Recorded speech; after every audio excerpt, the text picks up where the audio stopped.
चलो तो आज रेक्टिफिकेशन ऑफ एरर्स। अगे एक प्रॉब्लम मैंने बोला था सॉल्व किया आपने? कौन सा क्वेश्चन मैंने बोला था? बैंक रिकंसिलिएशन स्टेटमेंट का क्वेश्चन नंबर 4। ठीक है, क्वेश्चन नंबर 4।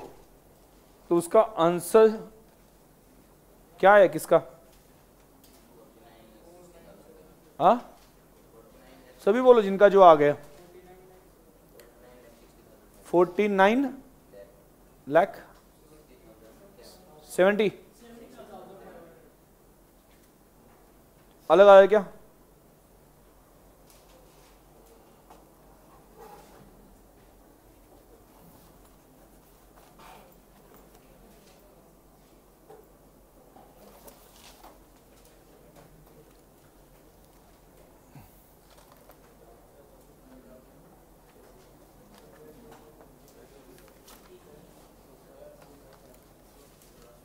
हाँ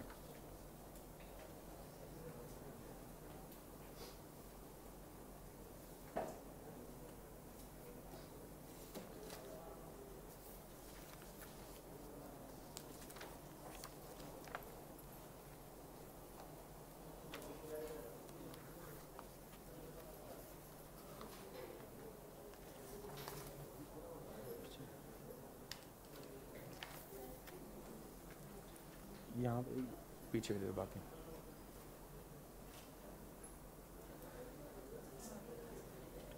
यहाँ पे दे दो, बाकी पीछे भेज दो। ना क्वेश्चन कौन सा था? That question number was 4th question number.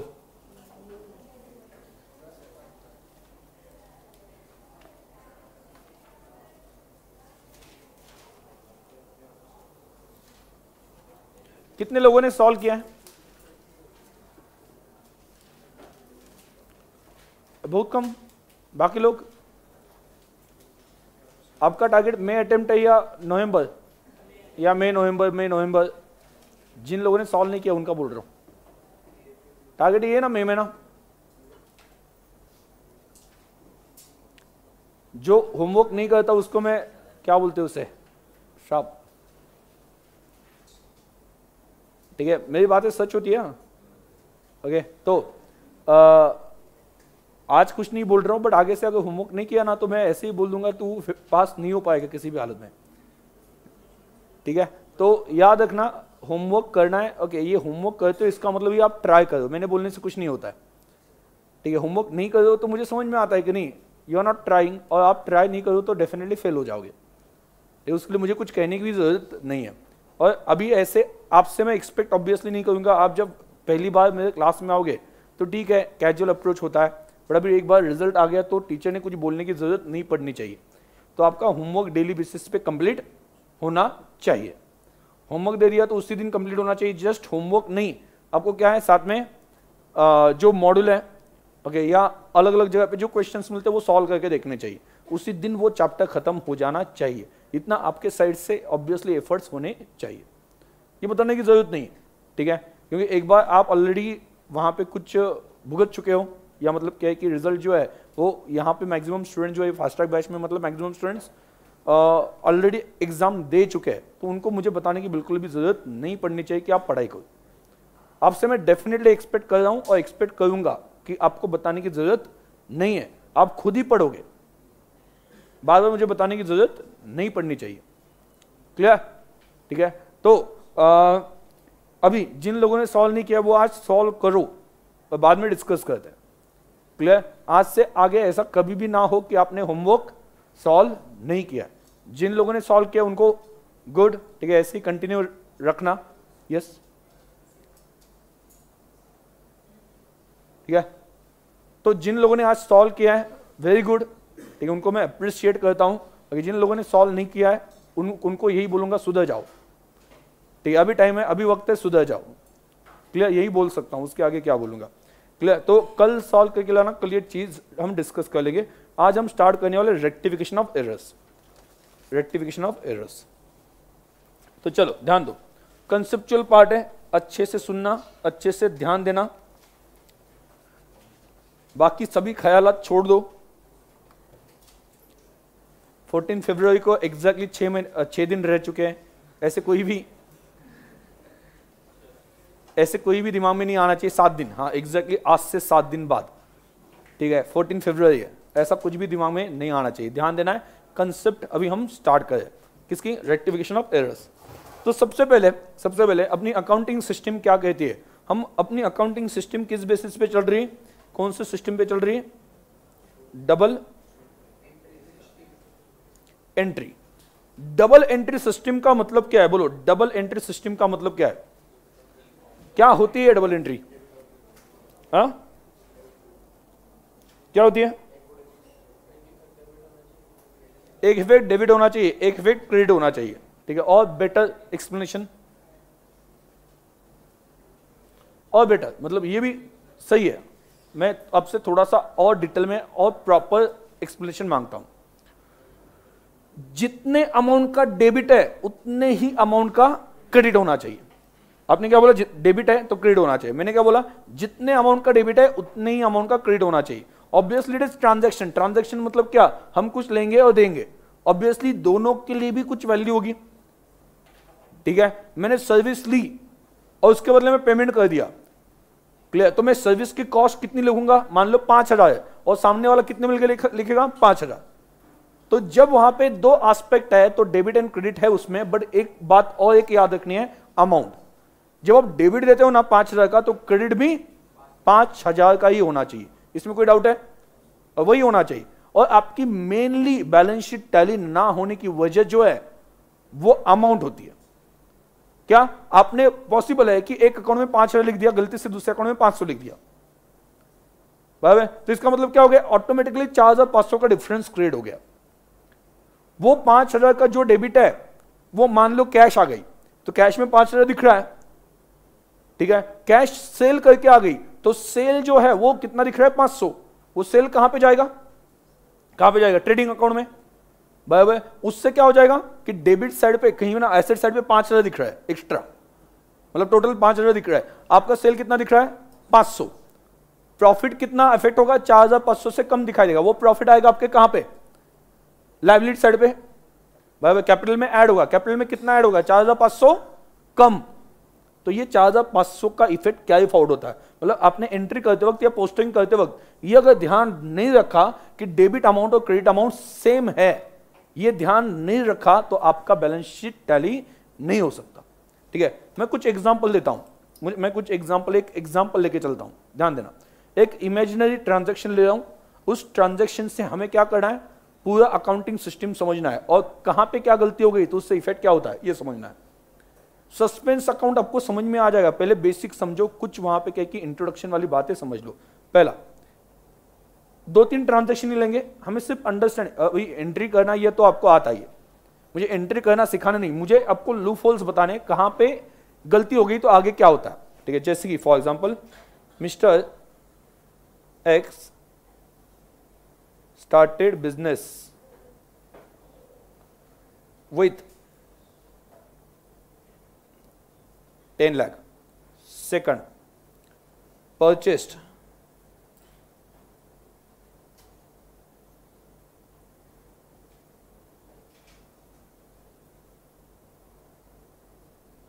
इतने दो ही लेके चलते हैं, ठीक है। एंट्री करना सीखना नहीं है, क्या कहां पे फर्क पड़ गया अमाउंट में तो आगे इफेक्ट क्या होता है ये सोचना है। चलो पहले एंट्री बोलो मुझे, मिस्टर एक्स स्टार्टेड बिजनेस, तो कि बिजनेस में क्या आ गया कैश, पहली एंट्री हो गई cash account debit to capital account या एक्स कैपिटल अकाउंट, कितना 10 लाख, 10 लाख, कोई डाउट है। बाद में दूसरा क्या, ये पहली एंट्री आ गई, दूसरी एंट्री बोलो, बोलो मशीनरी आपने परचेस की, machinery real account, machinery account debit to cash account, कितना 5 लाख, 5 लाख, करेक्ट है। आप इसका अकाउंट बनाओगे, अकाउंट में छोटे से अकाउंट बना देता हूं, नन्हे मुन्ने से, कौन कौन से बनेंगे, cash account, capital account, okay, और machinery account, machinery account, right. ये सभी अकाउंट बनेंगे, मशीनरी अकाउंट। बोलो फटाफट, पोस्टिंग कर दो। मैंने कम ट्रांजैक्शन क्यों लिए, अगर मैं ज्यादा लेता तो वो पोस्टिंग करना, बाद में उसका ट्रायल बैलेंस बनाना बहुत टाइम चला जाता। हमें उसके ऊपर टाइम स्पेंड नहीं करना, हमें कंसेप्ट पे इमीडिएटली आ जाना है, ठीक है। तो क्या होगा, कैश के डेबिट साइड पे 2, कैपिटल कितना 10 लाख, बाद में कैपिटल के क्रेडिट साइड पे बाय कैश कितना 10 लाख। मशीनरी कितना 5 लाख, राइट। और कैश के क्रेडिट साइड पे बाय मशीनरी कितना 5 लाख। बैलेंसिंग करते हैं, कितना आ गया, by balance carried down 5 lakh बराबर 10 लाख 10 लाख। और अल्टीमेटली बैलेंस कहां पे आता है, जो साइड ज्यादा वो बैलेंस, याद है ना, हमने ऑलरेडी पढ़ा है। टू बैलेंस ब्रॉट डाउन कितना है 5 लाख। और यहां पे तो बैलेंस क्लियरली दिख रहा है, मैं डायरेक्टली जो साइड ज्यादा वहां पे डायरेक्टली ले लेता हूं। बाय कौन साइड पे आएगा बैलेंस, क्रेडिट साइड पे ना, बाय बैलेंस ब्रॉट डाउन कितना 10 लाख, ठीक है। और यहां पे आएगा डेबिट साइड ज्यादा है, तो अल्टीमेटली वो सभी डिफरेंस निकाल के टोटल लेके अल्टीमेटली कहां पे आएगा, डेबिट साइड पे। टू बैलेंस ब्रॉट डाउन कितना 5 लाख। आप इसका क्या करोगे, देखो आपके सामने 3 बैलेंस आ गए, 2 डेबिट बैलेंस है और 1 क्रेडिट बैलेंस है। पर इसका क्या बनाओगे आप, इसका बनाओगे आप ट्रायल बैलेंस। तो ट्रायल बैलेंस में आप क्या लिखोगे, क्या पहले लिखोगे कैश, कैश को कौन सा बैलेंस है, डेबिट। तो डेबिट साइड पे कितना, डेबिट कॉलम में कितना लिखोगे 5 लाख। दूसरा क्या है, कैपिटल कितना 10 लाख। तीसरा क्या है, मशीनरी, मशीनरी को कौन सा है, डेबिट बैलेंस 5 लाख। आपका ट्रायल बैलेंस टैली हो गया, यस। और ट्रायल बैलेंस टैली हो गया 10 लाख 10 लाख। आगे ये बैलेंस शीट में लिख दोगे आप। प्रोसेस में आपको एक बार रिपीट कर रहा हूं कि आप क्या क्या करते हो। आगे बैलेंस शीट में कैश एसेट साइड पे जाएगा, मशीनरी एसेट साइड पे जाएगा, और 10 लाख कैपिटल लायबिलिटी साइड पे जाएगा। आपका बैलेंस शीट टैली होगा, हाँ है ना, यस करेक्ट है, यस। आपका ट्रायल बैलेंस टैली हो गया, आपका बैलेंस शीट भी टैली होगा। अभी प्रॉब्लम कहां कहां पे आ सकता है, ये मैं आपको इस प्रोसेस में समझा सकता हूं। भाई आपके सामने एक ट्रांजैक्शंस लिख दिए, उसके अकाउंट बना लिया, ठीक है। अभी मैं आपके सामने कुछ चेंजेस करके बता देता हूं तो आपको विजुअलाइज होगा। इस वजह से एक छोटा एग्जांपल लिया है, जैसे फॉर एग्जांपल गलती क्या क्या हो सकती है, आप मुझे गलतियां बताओ, गलती क्या क्या हो सकती है। अमाउंट कुछ भी बोल दो, यहां पे कौन से अमाउंट में गलती होगी, देखो एंट्री करते वक्त गलती हो सकती है, बाद में दूसरा क्या, पोस्टिंग करते वक्त, एंट्री करते वक्त गलती क्या, एंट्री नहीं की या गलत अमाउंट लिख दी एंट्री के सामने। दूसरा पोस्टिंग के सामने टाइम पे हो सकती है, क्या गलती हो सकती है पोस्टिंग के टाइम पे, बोलो क्या गलती हो सकती है, उतना तो सोच सकते हो ना गलती क्या हो सकती है। उसके लिए दिमाग ज्यादा नहीं लगाना पड़ता, ठीक है। कंसेप्ट समझने के लिए हमें दिमाग लगाना है। तो बोलो क्या, हाँ रॉन्ग साइड पे लिख दी, उस अकाउंट में रॉन्ग साइड पे, या गलत अकाउंट में पोस्टिंग कर दी, या गलत अमाउंट लिख दी। क्या क्या, wrong account, wrong side, wrong amount, ये तीनों भी पॉसिबल है, क्लियर। या लिखा ही नहीं, पोस्टिंग ही नहीं की, ओमिशन, भूल गए, ये भी तो पॉसिबल है, क्लियर। बाद में आगे भी गलती हो सकती है। ट्रायल हमने क्या किया, अकाउंट बना दिया, अकाउंट की बैलेंसेस निकाले, तो उस वक्त टोटल लेते वक्त गलती होगी, या फिर बैलेंस निकालते वक्त गलती होगी, मतलब कैलकुलेशन की गलती होगी, ये भी पॉसिबल है। आगे हमने ये भी सही किया, ठीक है, आगे क्या गलती होगी, वो आइटम जो बैलेंस निकाला ना कैश का, वो हमने ट्रायल बैलेंस में फॉरवर्ड नहीं किया, वहां पे भी हम भूल गए। मैं आपको बोल रहा हूं गलती कौन कौन से स्टेज पे हो सकती है। बाद में ट्रायल बैलेंस में वो आइटम तो लिखा, बट क्या हो गया, अमाउंट गलत लिखी, या अमाउंट डेबिट कॉलम में लिखनी थी, क्रेडिट कॉलम में लिख दी। मतलब समझ में आया गलती कहां से स्टार्ट हो सकती है, या कहां पे हो सकती है। पहले एंट्री के टाइम पे क्या क्या गलती हो सकती है, एंट्रीज करते वक्त अमाउंट गलत लिख दी। दूसरा क्या, एंट्री ही नहीं लिखी, ऐसी गलती होगी क्या, एंट्री करते वक्त डेबिट लिखा, cash account debit, but credit ही नहीं लिखा।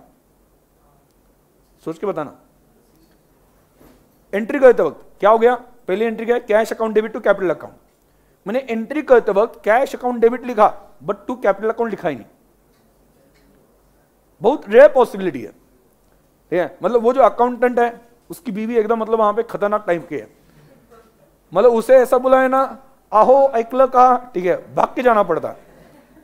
मतलब वो ऐसे कैश अकाउंट डेबिट लिख ही रहा था 5 लाख या 10 लाख, और उस वहां से आवाज आ गया तो वो इमीडिएटली वो भाग के चला गया। ठीक है, ऐसी सिचुएशन रियल लाइफ में आने वाली है क्या? आपको किसी ने बुला भी लिया तो आप क्या करोगे? एंट्री कंप्लीट करोगे, टू कैपिटल अकाउंट लिखोगे 10 लाख और कंप्लीट करके जाओगे। तो यहां पे इनकंप्लीट या पार्शियल ओमिशन, ओमिशन मतलब क्या? भूल जाना। तो एंट्री करते वक्त पार्शियल ओमिशन जनरली नहीं होता है, बहुत बहुत रेयर पॉसिबिलिटी है।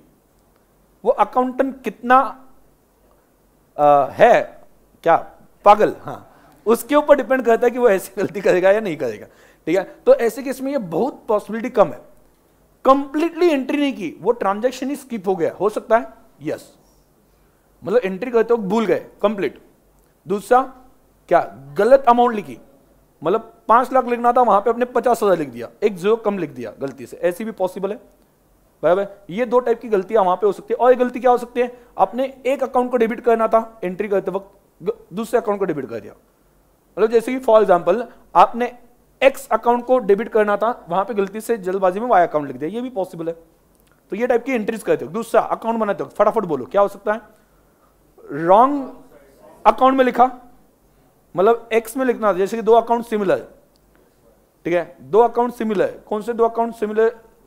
जैसे कि फॉर एग्जांपल एक दास सरनेम का एक पर्सन है, ठीक है, जी दास और सी दास, ऐसे दो लोग हैं, ठीक है। तो आपने एंटर किया जी दास अकाउंट डेबिट, आपने गलती से पोस्टिंग करते हुए किस में लिख दिया? सी दास में लिख दिया, मतलब रॉन्ग अकाउंट हो गया। बाद में क्या हो गया? रॉन्ग साइड भी हो सकता है, करेक्ट अकाउंट है बट रॉन्ग साइड पे लिखा, मतलब डेबिट पे लिखना था, गलती से क्रेडिट साइड पे कर दिया। ठीक है, तीसरा क्या? अमाउंट जो लिखनी थी वो अमाउंट करेक्ट नहीं लिखी, रॉन्ग अमाउंट हो गया। चौथा क्या? टोटल, टोटल में गलती हो गई। पांचवा क्या? बैलेंसिंग में गलती हो गई। तो ये कुछ एरर्स अकाउंट के टाइम पे पॉसिबल है। बाद में वो बैलेंसेस आगे ट्रायल बैलेंस में फॉरवर्ड नहीं किए या गलत साइड पे लिख दिए, वो भी पॉसिबल है। तो ये गलतियां होती है। अभी हमें डिफरेंशिएट करना है कि कौन सी गलती की वजह से ट्रायल बैलेंस टैली होता है, कौन सी गलती की वजह से ट्रायल बैलेंस टैली नहीं होता। एरर समझ में आ गया कहां पे हो सकते हैं, कौन कौन से स्टेजेस पे?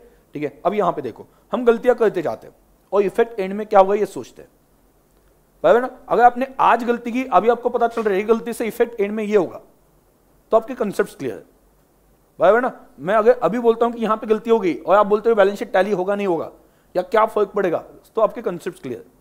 So what I am trying कि आप मुझे बता दो कि अगर मैंने ये गलती की तो क्या होगा, तो आपको रेक्टिफिकेशन करना आसान होगा क्योंकि आपको पता है कि गलती से इफेक्ट क्या हो गया और उस इफेक्ट को हटाने के लिए क्या करना है वो भी तो समझ में आ जाएगा ना। तो चलो ओके, सबसे पहले मैं कुछ गलती कर देता हूं। मैंने ध्यान दो, मैंने कैश अकाउंट डेबिट 10 लाख ये एंट्री की है ना। Okay, cash account debit 10 lakh to capital account है ना, उसकी जगह पे मैंने एक्स अकाउंट कर दिया, हालांकि वहां पे कैपिटल अकाउंट लिखना चाहिए, या दूसरा excess loan account for example. ये सही है। ओनर अगर पैसे लाता है तो हम कहां पे डालते हैं, लोन में डालते हैं कि कैपिटल में डालते हैं? कैपिटल में। मतलब उसको ये प्रिंसिपल पता नहीं, किसे? अकाउंटेंट को प्रिंसिपल पता नहीं, इस वजह से ये क्या है, एरर ऑफ प्रिंसिपल। उसने क्या किया, प्रिंसिपल पता नहीं, इस वजह से गलत अकाउंट में अमाउंट डाल दी। मुझे बताओ इफेक्ट क्या होगा, सोचो इफेक्ट क्या होगा।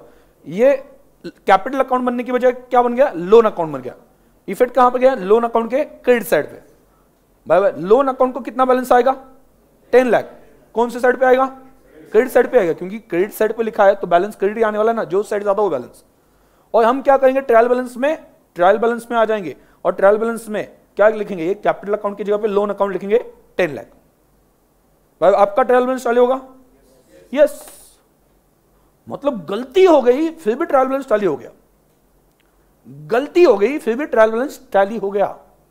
इट्स मैजिक मैजिक है ये नहीं। क्या हुआ क्या जिसकी वजह से गलती होने के बावजूद ट्रायल बैलेंस टैली हो गया?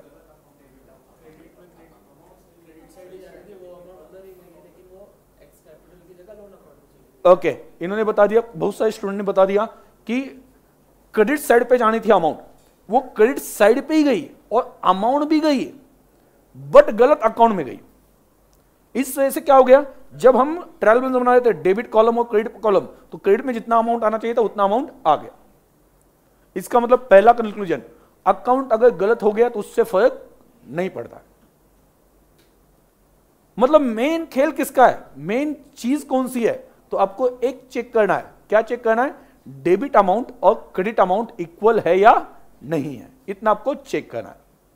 ठीक है, डेबिट अमाउंट और क्रेडिट अमाउंट इक्वल है कि नहीं है, इतना आपको चेक करना है। ठीक है, तो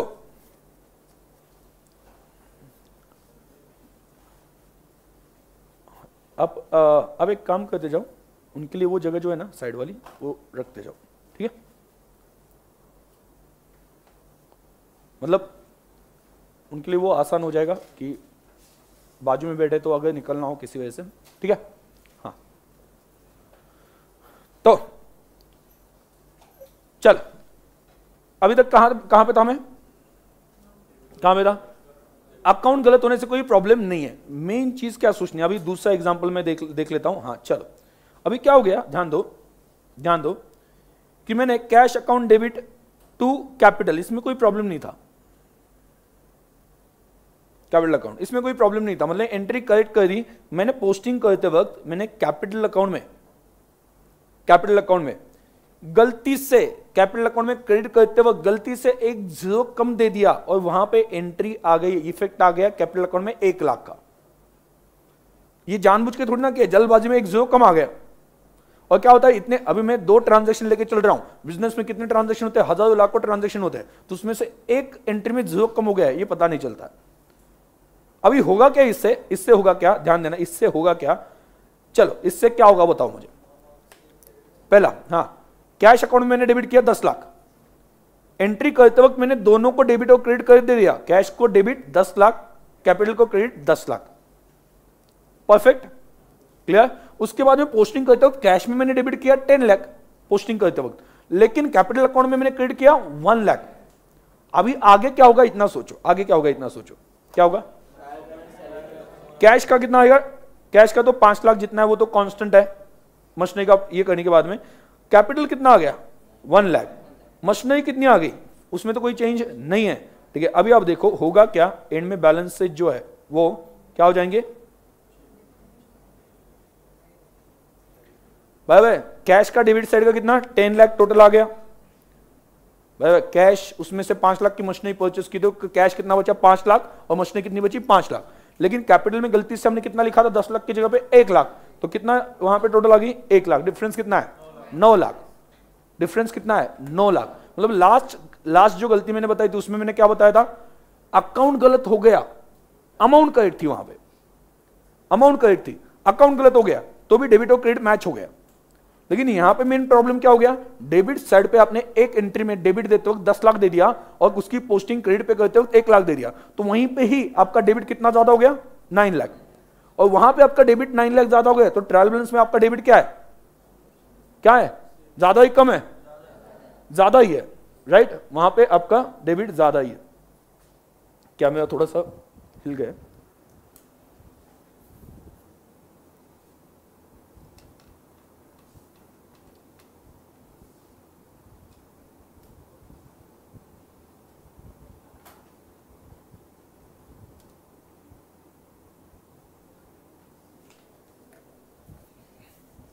हाँ ठीक है, तो इस केस में क्या हो गया? डेबिट का जो है वो डेबिट का क्या हो गया? 10 लाख कैश में हमने लिख दिया, उस वक्त 1 लाख कैपिटल में लिखा गलती से, तो वहीं पे कितना डिफरेंस क्रिएट हो गया? डेबिट 9 लाख से ज्यादा हो गया। आपका ट्रायल बैलेंस भी क्या दिखाया है?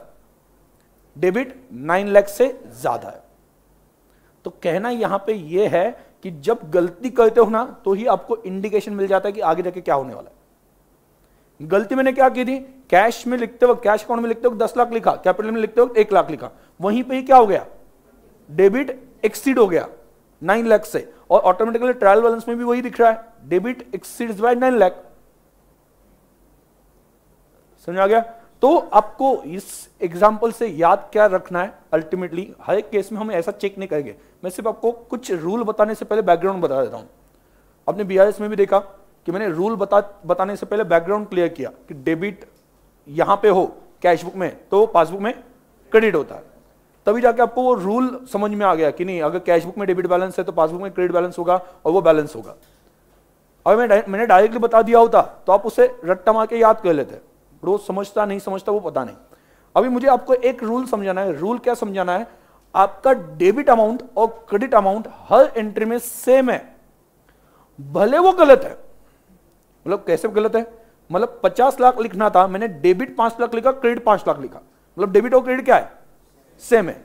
जब तक आपका डेबिट अमाउंट और क्रेडिट अमाउंट सेम रहेगा, आपका ट्रायल बैलेंस टैली होगा, बाद में कोई भी गलती हो,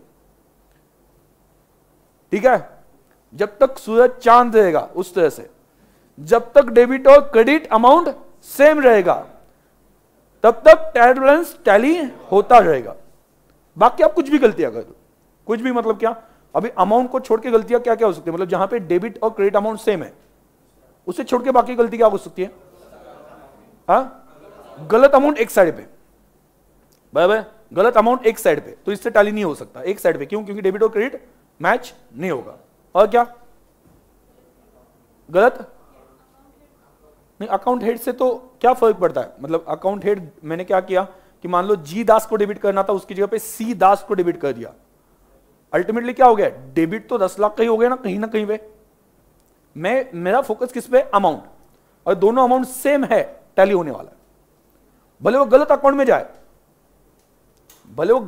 जाए, फिर भी टैली होने वाला, ठीक है। बाद में और कौन सा एग्जांपल बता सकते हो, हां अगला, रॉन्ग साइड से क्या होगा, सोचो, जो डेबिट में लिखना था वो क्रेडिट में चला गया, बट क्रेडिट का डेबिट में नहीं आया। जो क्रेडिट में 10 लाख लिखना था, ठीक है, मतलब जो डेबिट में 10 लाख लिखना था वो क्रेडिट पे चला गया, लेकिन क्रेडिट में जो लिखना था वो क्रेडिट में ही रह गया। मतलब हमारे साइड से एक ही गलती हो गई, क्या, कैश के डेबिट में लिखना था, गलती से क्रेडिट में लिख दिया, और कैपिटल के भी क्रेडिट में लिखा है, क्या हुआ, 10 लाख दोनों कहां पे गए, क्रेडिट साइड पे, तो क्रेडिट अमाउंट कितनी हो गई, 20 लाख, डेबिट कम, मतलब जीरो, कितने का डिफरेंस क्रिएट हो गया, 20 लाख। तो आपका ट्रायल बैलेंस भी यही दिखाएगा, आपका ट्रायल बैलेंस क्या दिखाएगा, क्रेडिट साइड 20 लाख से ज्यादा है और डेबिट 20 से कम है। मतलब अभी एंट्री करते वक्त जो गलती करते हो वो समझ लो, ऑटोमेटिकली आपको ट्रायल बैलेंस पे इंपैक्ट क्या आ जाए वो समझ में आ जाएगा। मतलब जब भी मैं कहता हूं कि गलती चेक कर लो, ठीक है, गलती से हुआ क्या, आप एंट्री सोचो, और एंट्री में ये सोचना कि डेबिट अमाउंट और क्रेडिट अमाउंट में कितना फर्क पड़ रहा है, और वही आपका ट्रायल बैलेंस एंड में डिफरेंस दिखाएगा। ऐसे आपने 3-4 गलतियां की हो तो 3-4 गलती का मिलकर इफेक्ट दिखाएगा इनमें, ठीक है। तो रूल ये बनता है कि जब तक डेबिट और क्रेडिट अमाउंट सेम है तब तक आपका ट्रायल बैलेंस टैली होने ही वाला है, even there is error, even there is mistake, and if debit amount is not equal to credit amount तो आपका ट्रायल बैलेंस टैली नहीं होने वाला, एग्जैक्टली उतने से डिफरेंस दिखाई देगा जितना आपने डिफरेंस एंट्री या पोस्टिंग करते वक्त किया। क्लियर, ये आपका बेस बनेगा, पूरे चैप्टर के लिए बेस बनेगा, ये जो मैं रूल बोल रहा हूं वो आपके पूरे चैप्टर के लिए बेस बनेगा। जैसा बीआरएस के लिए भी हमने बेस बनाया था कि कैशबुक की डेबिट साइड डिपॉजिट है तो क्रेडिट साइड क्या, या डेबिट बैलेंस और क्रेडिट बैलेंस, ये हमने देखा था, तो बेस बनाया था। ये जो मैं रूल बोल रहा हूं ये आपके लिए बेस बनने वाला है।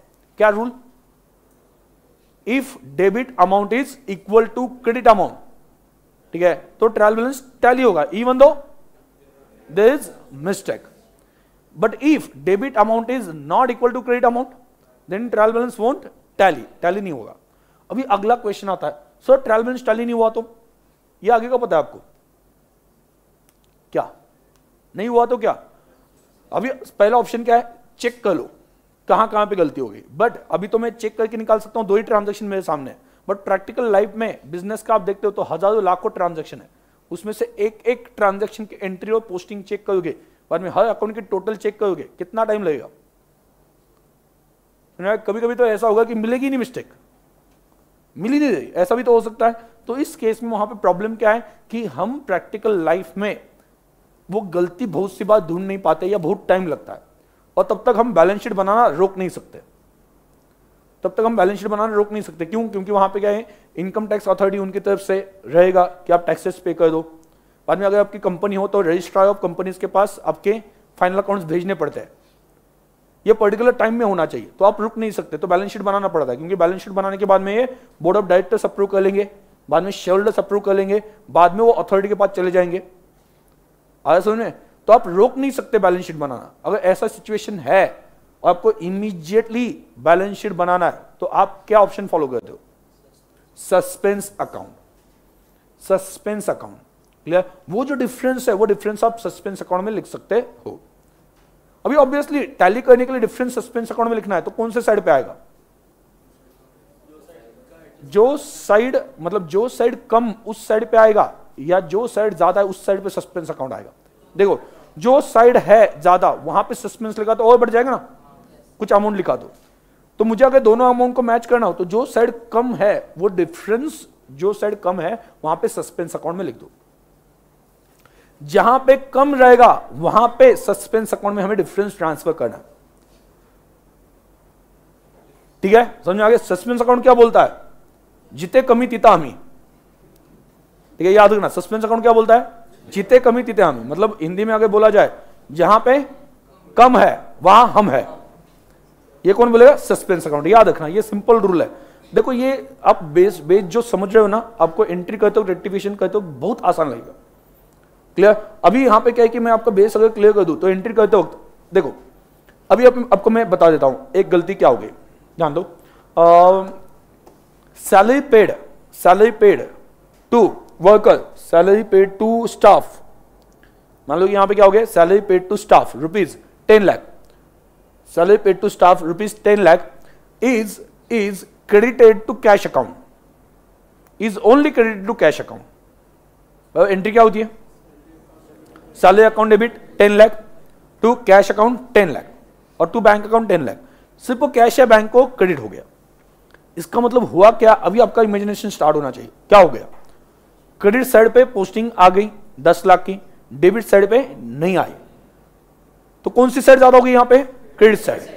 ऑटोमेटिकली आपका ट्रायल बैलेंस जो है ना वो क्रेडिट बैलेंस ज्यादा दिखाएगा। कितने से? 10 लाख से, और डेबिट बैलेंस कम दिखाएगा। अगर ये पता नहीं चला किस वजह से गलती आ गई तो हम वो 10 लाख कहां पे दिखाएंगे? सस्पेंस। तो सस्पेंस को कौन सा बैलेंस आएगा? सोच के बताना।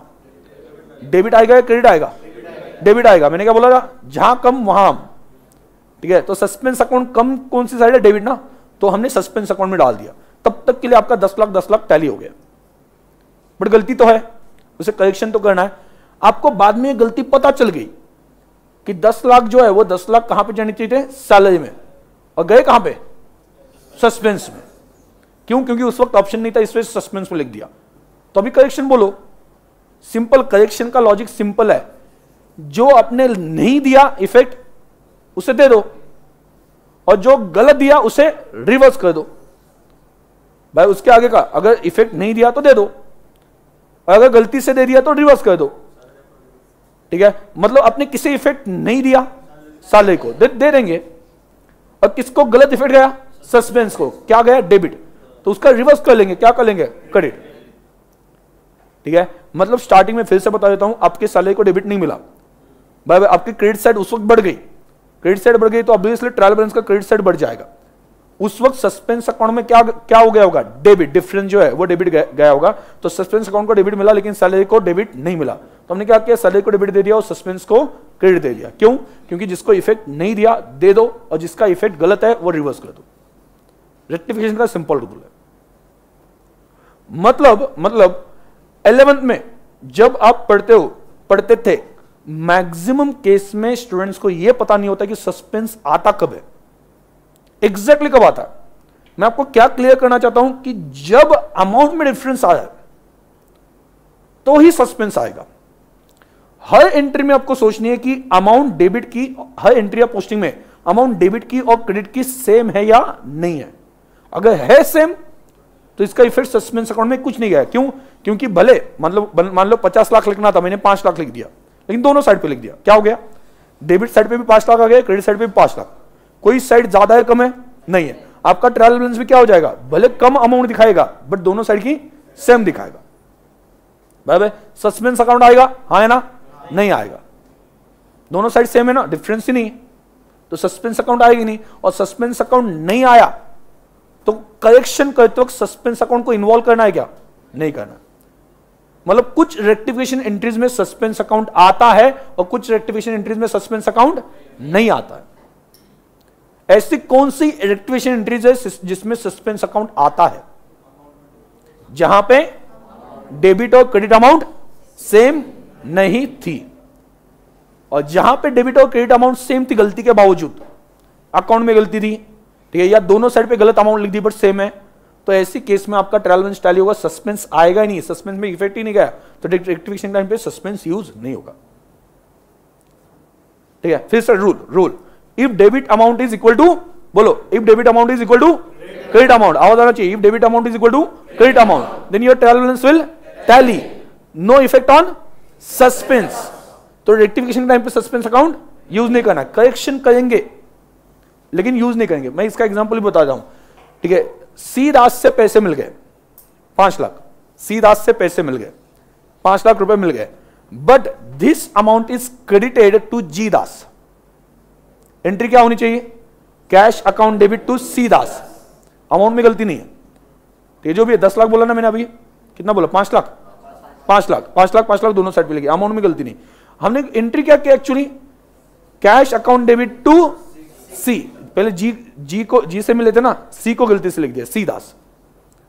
हुआ क्या, डेबिट और क्रेडिट अमाउंट सेम है, और डेबिट और क्रेडिट अमाउंट सेम है तो आपका ट्रायल बैलेंस टैली होगा।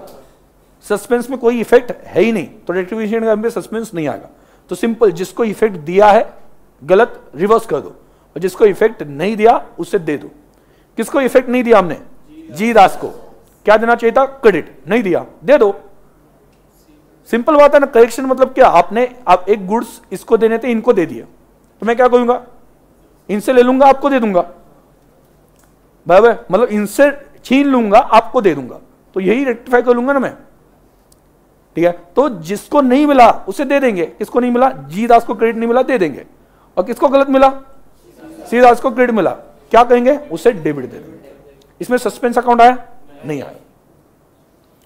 सस्पेंस अकाउंट तभी आता है जब अमाउंट डेबिट और क्रेडिट की सेम ना हो। अमाउंट अगर डेबिट और क्रेडिट की सेम है तो कोई भी गलती होने दो, बट अमाउंट सेम है, सस्पेंस अकाउंट कहीं पे भी नहीं आता है, कनेक्शन ही नहीं उसका कुछ। इस वजह से मैंने बोला सस्पेंस अकाउंट क्या बोलता है, जहां कम वहां हम। क्लियर, अगर कुछ डिफरेंस आ गया और कम है कोई साइड तो सस्पेंस अकाउंट आएगा, याद रहेगा। क्लियर, तो इस वजह से रूल क्या बनता है, रूल क्या बनता है, इफ, ये रूल आपके पूरे चैप्टर की अंडरस्टैंडिंग के लिए बेस्ड है। क्लियर, ठीक है। अगर 1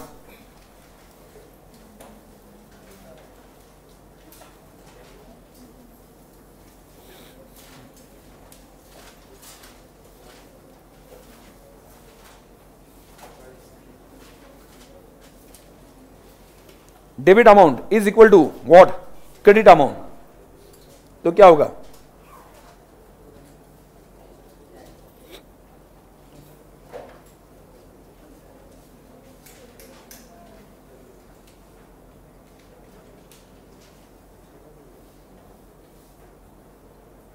विल टैली और विल एग्री, कुछ भी लिखो, नो इफेक्ट। अगर ट्रायल बैलेंस टैली हो गया तो नो इफेक्ट किसके ऊपर, suspense account. Therefore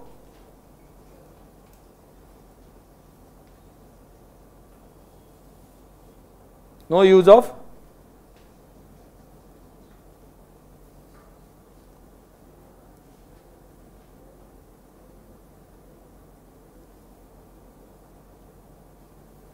no use of suspense account in rectification entry.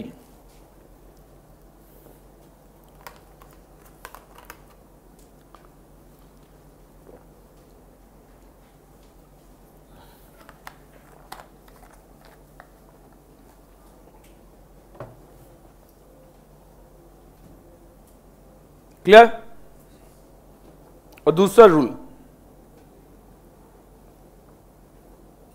बोलो दूसरा रूल क्या है, is not equal to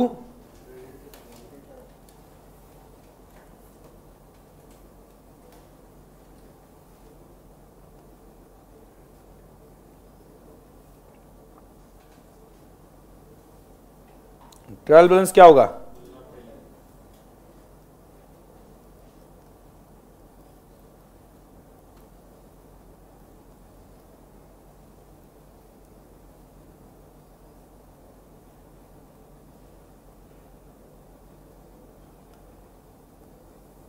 और डिफरेंस ऑफ क्या, lower side, difference of lower side will go to suspense account. Therefore इससे क्या होगा, rectification entry use suspense account in rectification entry, क्योंकि उसमें भी गलती, उसमें आ गया ना तो भी गलती हो गया। यूज सस्पेंस अकाउंट इन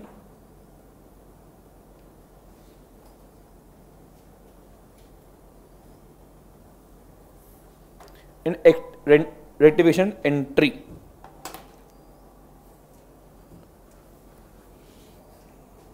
ये क्या करना है हमें, रेक्टिफिकेशन एंट्रीज करनी है। उसमें क्वेश्चन नहीं आता है जब कब सस्पेंस अकाउंट आना चाहिए और कब नहीं आना चाहिए, तो आपको पहले से ही पता चलेगा, आपको ट्रांजैक्शन पढ़ के ही पता चलेगा, वो गलतियां देंगे ना। और एक बात बहुत इंपॉर्टेंट बात, ये मैक्सिमम कंफ्यूजन किस बात से होता है, ठीक है, एक रूल याद रखना, जब तक उन्होंने गलती नहीं बताई तब तक कोई गलती नहीं है। मतलब जैसे कि फॉर एग्जांपल अगर उन्होंने बता दिया कि जी दास को डेबिट देना था, ठीक है, तो उसकी जगह पे जी दास को क्रेडिट दे दिया, इतना उन्होंने बता दिया। मतलब गलती किसमें है, डेबिट लिखना था क्रेडिट साइड पे चला गया। तो स्टूडेंट इसके आगे का इमेजिन कर लेते हैं, क्या अगर ये डेबिट का क्रेडिट पे चला गया, मतलब क्रेडिट का भी डेबिट पे आ गया होगा, मतलब वहां पे जगह ही नहीं मिली। मतलब जैसे कि फॉर एग्जांपल यहां पे बैठने वाले स्टूडेंट्स यहां पे आ गए, तो यहां पे बैठने वाले स्टूडेंट्स यहां पे बैठने पड़ेंगे। ये सिंपल लॉजिक है सर, ठीक है। इस वजह से वो डेबिट का जो आइटम है वो आपने क्रेडिट पे लिख दिया, तो क्रेडिट वाले को जगह नहीं मिली, इस वजह से डेबिट पे आके बैठ गए। ये सही है? नहीं, ठीक है। जितनी गलती बोली उतनी गलती है। प्रॉब्लम में क्या बोला, डेबिट देना था जी दास को बट उसे क्रेडिट दे दिया। उन्होंने कुछ कैश का बोला है क्या?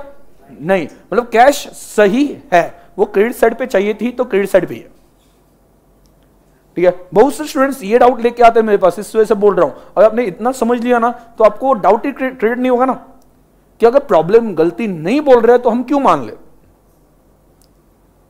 Bye bye. अब प्रॉब्लम सिर्फ इतना बोल रहा है कि कैश अकाउंट में 5000 डेबिट करना था, उसकी जगह पे 500 किया, तो हमें यह सोचने की जरूरत है क्या कि दूसरा जो अकाउंट है उसमें 5000 लिखा कि 500 लिखा, क्या सोचेंगे? दूसरा जो अकाउंट है, दूसरा कैश में 5000 लिखना था, 500 लिखा, तो दूसरा अकाउंट उसके बारे में कुछ भी नहीं बोला है, तो हम क्या मानेंगे? उसमें पूरा लिखा है, पूरा मतलब कितना, करेक्ट लिखा है, कितना, 5000।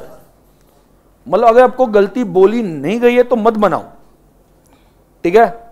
ऐसे टैलेंट, ऐसा टैलेंट नहीं दिखाना है, ये एक्स्ट्राऑर्डिनरी टैलेंट हो जाता है कि नहीं, बोला नहीं फिर भी हम गलती बना देते हैं, और यहां से कंफ्यूजन स्टार्ट हो जाता है। मतलब मैक्सिमम टाइम मैं आपको बोलता हूं कि मेरे पास जो क्वेरीज आती है स्टूडेंट की, वो क्वेरीज ऐसी होती है, मतलब इसका कोई बेस ही नहीं होता।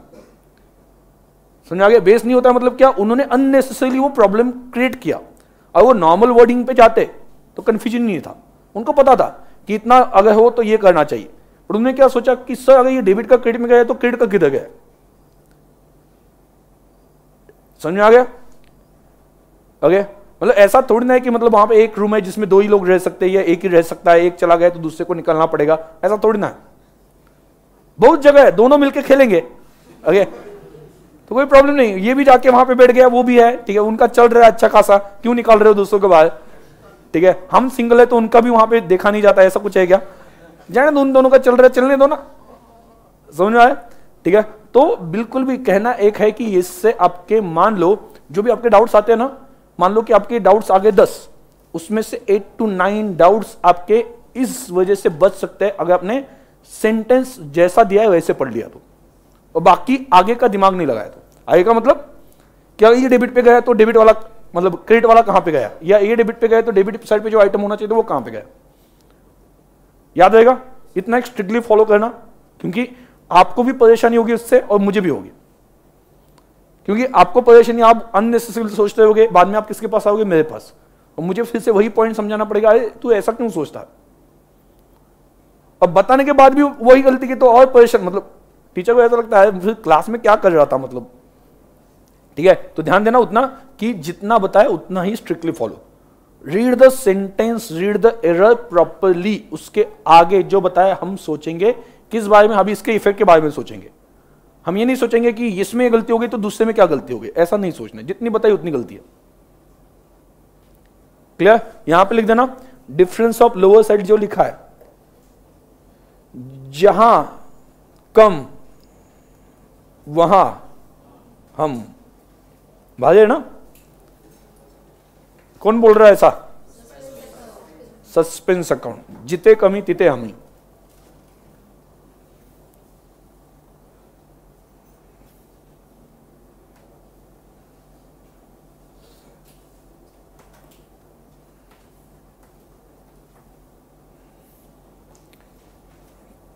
ये दो रूल्स याद रहेंगे।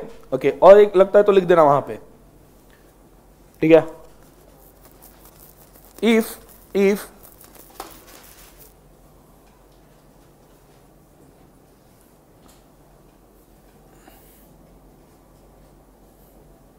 question is silent about effect on other account, question is silent about effect on another account, or correctness of amount, or correctness of amount, or correctness of side, correctness of side, then क्या क्या सोचोगे? assume that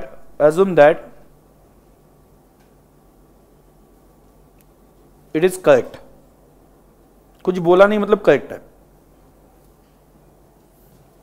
मतलब simple बात है। वो क्या बोल रहे हैं कि एरर रेक्टिफाई करो, तो एरर कौन सी है वो कौन बताएगा? वही बताएंगे ना। समझाया मैं क्या बोल रहा हूं?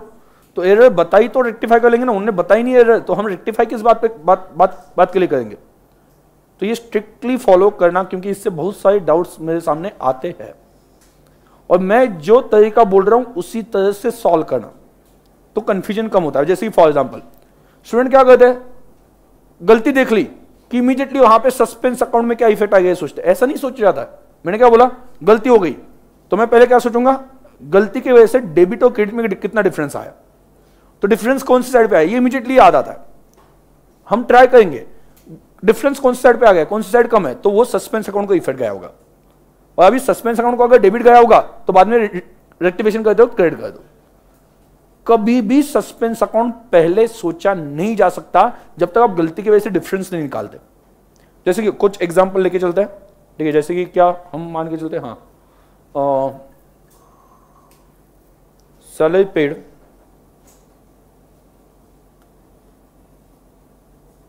₹50,000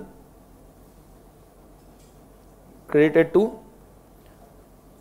to salary account, credited to salary account, done.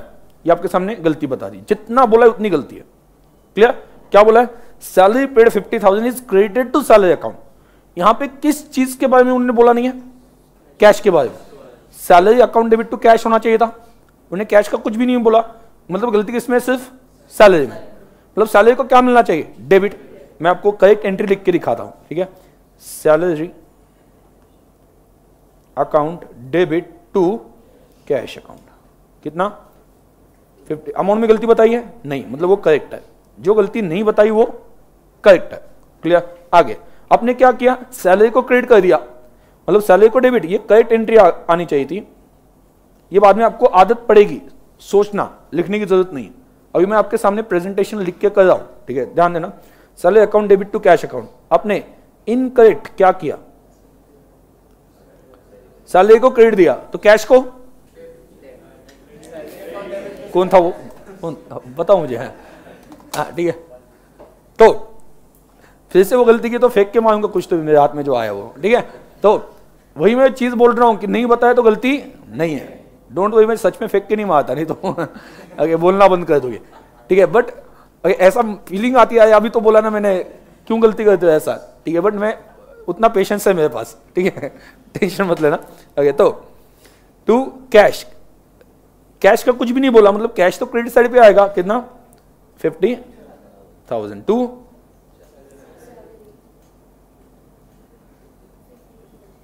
Salary को भी क्रेडिट किया। अभी आप देखो आपके सामने, now the picture is clear. Credit देखो, ये एक्चुअल क्या, इनकरेक्ट है बट ये एक्चुअल है ना, दिस इज एक्चुअल कि ये किया आपने क्या किया, दोनों भी क्रेडिट किया। डेबिट साइड पे क्या लिखा, कुछ नहीं, ठीक है। तो अभी आप बताओ, अगर आपकी क्रेडिट साइड 1 लाख हो गई, क्रेडिट साइड 1 लाख हो गई, करेक्ट है, डेबिट साइड पे कुछ भी नहीं, तो आपका ट्रायल बैलेंस क्या दिखाएगा, डेबिट साइड 1 लाख से कम दिखाएगा। और जहां पे कमी, ओके, जहां कम वहां सस्पेंस अकाउंट आ जाएगा, और वो इफेक्ट जो है वो सस्पेंस अकाउंट में चला जाता है। मतलब मैंने जब एंट्री सोची थी तब मैंने सस्पेंस अकाउंट कहां पे जाएगा ये सोचा था नहीं, पहले आपको ये सोचना पड़ेगा कि गलती की वजह से कौन सी साइड कितनी हो गई, और बाद में जहां पे फर्क है ना वहां पे सस्पेंस अकाउंट है। तो एंड में क्या होता है, सस्पेंस अकाउंट डेबिट, ऑटोमेटिकली ये 1 लाख चला गया, 1 लाख। समझ में आ गया, क्लियर। अभी करेक्शन करना है, तो सस्पेंस अकाउंट को करेक्ट करना है क्या, यस, जहां पे गलती से गया उसे रिवर्स कर दो। सस्पेंस को गलत डेबिट मिला, गलती से मिला, उसे क्रेडिट कर देंगे, सस्पेंस को क्रेडिट। और कैश का कोई प्रॉब्लम नहीं है, रहने दो, उसमें कोई मतलब वहां पे उसे टच नहीं करना, क्या नहीं करना, टच, क्या नहीं करोगे, टच नहीं करना बिल्कुल भी, याद रहेगा। ओके, जो करेक्ट है उसको टच नहीं करेंगे। आगे सैलरी टच करना है, हाँ ठीक है, यहां पे चल जाएगा, ठीक है, लाजमी को हाँ करूँ, ठीक है। तो यहां पे देखो सैलरी अकाउंट को क्रेडिट, देखो रॉन्ग साइड गया ना, मैंने आपको कल बोला था रॉन्ग साइड पे जाता है तो डबल इफेक्ट से रिवर्स करना पड़ता है, बराबर। तो सैलरी रॉन्ग साइड पे चला गया ना, एक तो रॉन्ग साइड पे, इस वजह से उसका इफेक्ट कैंसिल करना पड़ेगा, और प्लस करेक्ट साइड में भी लिखना पड़ेगा, इस वजह से उसे डेबिट पे 2 अमाउंट से, डबल अमाउंट से लिखना पड़ेगा, क्लियर। तो एंट्री क्या हो गई, correct entry, salary account debit कितना 1 lakh to suspense account 1 lakh, clear, to suspense account 1 lakh. अभी प्रॉब्लम क्या होता है कि स्टूडेंट्स मुझे बाद में आते हैं कि सर ये सस्पेंस अकाउंट आया कब, एक्चुअली ये कब आया, एंड में, करेक्ट है ना। मैंने पहले लिखा ही नहीं था सस्पेंस, मैंने जब लिखा कि उन्होंने जो बोला, उन्होंने बोला सैलरी क्रेडिट साइड पे गई तो लिख दिया, बाद में कैश का कुछ बोला नहीं था, मतलब कैश भी क्रेडिट साइड पे, तो उसके बाद में मुझे पता चला कि अल्टीमेट इफेक्ट क्या हो गया, डेबिट साइड 1 लाख से कम है, तो मैंने बोला कि यहां पे सस्पेंस आ गया। So it is ending. आप अगर पहले से ही सस्पेंस अकाउंट पे इफेक्ट सोच के चल रहे हो ना तो आप कंफ्यूज हो जाओगे। सस्पेंस अकाउंट को इफेक्ट दिया नहीं जाता है, सस्पेंस अकाउंट में गलती से इफेक्ट आ जाता है, इस वजह से वो एंडिंग में ही पता चलेगा कि कितना इफेक्ट आया, इसे आप पहले से सोच नहीं सकते हो। इतनी बात सिर्फ याद रखना, समझा गया। क्या हम इंटेंशनली सस्पेंस अकाउंट को इफेक्ट दे, हाँ ना, सभी बोलेंगे सस्पेंस अकाउंट को हम इंटेंशनली इफेक्ट दे, हाँ ना, नहीं। वो कैसे आया, गलती हो गई और डिफरेंस क्रिएट हो गया, इस वजह से वो एंड में ट्रायल बैलेंस में हम सस्पेंस अकाउंट दिखाते हैं। हालांकि मैं हर चीज के लिए ट्रायल बैलेंस नहीं बना सकता, हर एक एंट्री के लिए, इस वजह से मैं एंट्री के टाइम पे मैं आपको पढ़ा हूं कि हाँ यहां पे अगर क्रेडिट साइड 1 लाख है तो debit side automatically trial balance में कम पड़ेगी, तो डेबिट साइड पे क्या हो जाएगा, सस्पेंस आ जाएगा। क्लियर, कोई डाउट, नो, पक्का समझ आ गया। तो रूल दिमाग में, ये चैप्टर आपको अच्छे से समझना है, अच्छे से एंट्रीज कोई कंफ्यूजन के बिना सॉल्व करनी है, तो आपको 2 रूल मैंने पहले बताए, 2 रूल प्लस एडिशनल एक नोट बता दी मैंने। पहला रूल क्या है, आवाज, सभी आवाज आना चाहिए, debit amount is equal to credit amount, ठीक है। Then no difference in trial balance, trial balance will tally, then no effect on suspense account, therefore in rectification entry we should not use suspense account, clear. और दूसरा क्या, debit amount is not equal to credit amount, then trial balance won't tally, again lower side जो है वहां का difference कहां पे जाता है, सस्पेंस अकाउंट में, ठीक है। तो रेक्टिफिकेशन करते वक्त सस्पेंस अकाउंट यूज करना पड़ेगा। प्लस और एक क्या बता दिया, इफ क्वेश्चन इज साइलेंट, उसने स्पेसिफिक गलती नहीं बोली है तो वहां पे गलती नहीं है। उसने अगर बोला कि ये अकाउंट डेबिट का क्रेडिट पे गया तो क्रेडिट का अकाउंट जो था वो वैसे ही है, ये एक ध्यान रखना, इससे कम से कम कंफ्यूजन होगा। अगर कंफ्यूजन नहीं होता है तो आपके डाउट्स ही कम आएंगे ना, बेसिकली समझा मैं क्या बोल रहा हूं। अगर कंफ्यूजन कम है तो डाउट्स ही आपके बेसिकली कम आ जाएंगे, क्लियर। तो यहां पे क्या हो जाता है आगे, एरर्स, ये ऊपर के रूल्स लिखे हैं क्या, लिख लेना सभी के, रूल 1 रूल 2 लिखा है ना? ओके। एरर्स, एरर्स में टाइप्स ऑफ एरर्स में जनरली इस तरह से आपको प्रॉब्लम में बताया जाता है। क्या? एरर ऑफ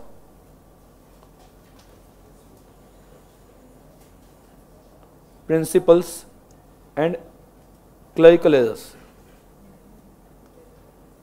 दो टाइप है mainly, error of principles and clerical errors. Error of principle में क्या होता है? एरर ऑफ प्रिंसिपल होता क्या है? That accountant is not aware about principles of accounting. इस वजह से उसकी एंट्री, अभी उसको प्रिंसिपल्स पता नहीं, इसका मतलब क्या? वो दोनों भी अमाउंट क्रेडिट साइड पे लिखेगा? नहीं, वो गलत अकाउंट में लिखेगा, उसे पता नहीं होगा। जैसे for example wages paid for installation of machinery, तो अगर आपने कैपिटल एंड रेवेन्यू वाला चैप्टर आगे हम पढ़ने वाले, इसके बाद में वही पढ़ेंगे या इसके साथ साथ वही पढ़ेंगे। तो कैपिटल एंड रेवेन्यू आइटम जो होता है, वो कैपिटल एंड रेवेन्यू आइटम कौन से होते हैं? अगर कोई एसेट बन रही और एसेट बनाने के लिए आप खर्चे कर रहे हो, so it should be part of cost of asset, वो एसेट की वैल्यू में इंक्लूड होना चाहिए। It should not be treated as separate expense.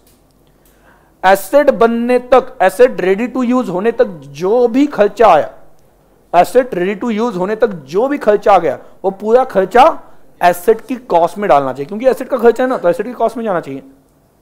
अगर ये प्रिंसिपल पता ना हो तो पर्सन क्या करेगा? प्रिंसिपल पता नहीं है तो क्या करेगा? क्या करेगा? वेजेस में डाल देगा। और उसे पता हो तो क्या करेगा? मशीनरी में डाल देगा। मतलब करेक्ट क्या होना चाहिए? Machinery account debit, wages paid for installation of machine, machinery account debit to cash account. लेकिन उसे प्रिंसिपल पता नहीं, वो क्या करेगा? Wages account debit to cash account. Amount में कोई गलती है? अमाउंट दोनों साइड की सेम है, सिर्फ गलती इसमें है अकाउंट में। ठीक है, तो आपका ट्रायल बैलेंस टैली होगा? यस और नो? यस। अकाउंट तो सही है, मतलब अमाउंट तो सही है ना दोनों साइड पे, तो आपका ट्रायल बैलेंस टैली होगा और सस्पेंस अकाउंट में कोई इफेक्ट नहीं आएगा। तो हम करेक्शन कैसे करेंगे? उसने बेचारे ने गलती से वेजेस में डाल दिया डेबिट और मशीनरी में डाला नहीं, क्या करोगे? जिसको इफेक्ट नहीं दिया मशीनरी को दे दो डेबिट, और जिसको गलत दे दिया डेबिट, वेजेस को क्रेडिट कर दो। Machinery account debit to wages, suspense बीच में आए नहीं। क्लियर? तो यहां पे क्या हो जाएगा? Error of principle. तो इसमें क्या होता है? Mainly there is error in account, यहां पे अकाउंट में गलती होती है। Therefore, ट्रायल बैलेंस विल, बोलो, trial balance will tally.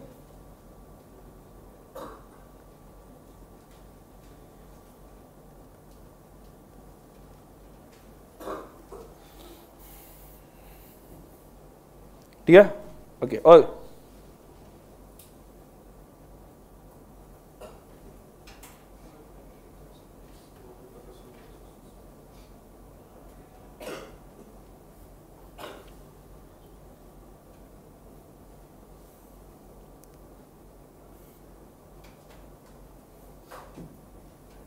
Clerical errors में यहां पे तीन चीजें आती है। क्लरिकल एरर्स के under error of omission, error of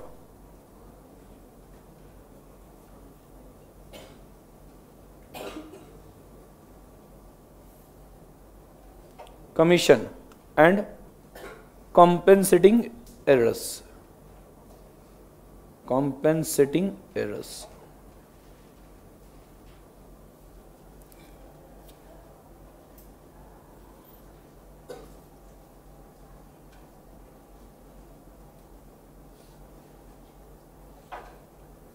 compensating errors। Clear? Errors of omission, errors of omission, omission मतलब क्या? भूल जाना। ठीक है? अभी कभी कभी क्या होता है कि आप कंप्लीटली भूल जाते हो, या फिर एक पर्टिकुलर पार्शियल ओमिशन, उसे कंप्लीट और पार्शियल ओमिशन कहा जा सकता है। पार्शियल मतलब क्या? आपने एक इफेक्ट दिया, दूसरा देना भूल गए, so it is partial omission. ठीक है? अब कंप्लीटली भूल गए, डेबिट भी नहीं दिया, क्रेडिट भी नहीं दिया, मतलब डेबिट साइड पे भी कितना है उसका इफेक्ट? जीरो, और क्रेडिट साइड पे भी कितना है? जीरो। क्या अमाउंट में डिफरेंस है? नहीं है। तो आपका ट्रायल बैलेंस टैली होगा। लेकिन आपने डेबिट दिया 500 का, क्रेडिट दिया मतलब दिया ही नहीं, तो क्या हो गया, आपका डेबिट 500 से बढ़ गया। तो पार्शियल ओमिशन की वजह से ट्रायल बैलेंस टैली नहीं होता है। क्यों? क्योंकि एक साइड पे अमाउंट आता है, दूसरे साइड पे नहीं आता है। कंप्लीट ओमिशन की वजह से ट्रायल बैलेंस टैली होता है। ठीक है, तो कंप्लीट ओमिशन में भी दो टाइप है।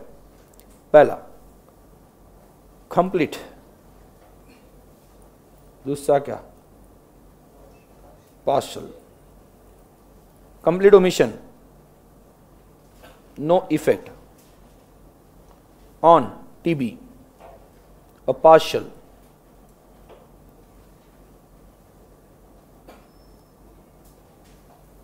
No effect on TB. और पार्शियल में क्या होता है? हाँ, इफेक्ट होगा मतलब क्या, ट्रायल बैलेंस टैली होगा या टल्ली होगा? ठीक है, ट्रायल बैलेंस टल्ली होगा। ठीक है, टल्ली पता है ना? हाँ, ओके। तो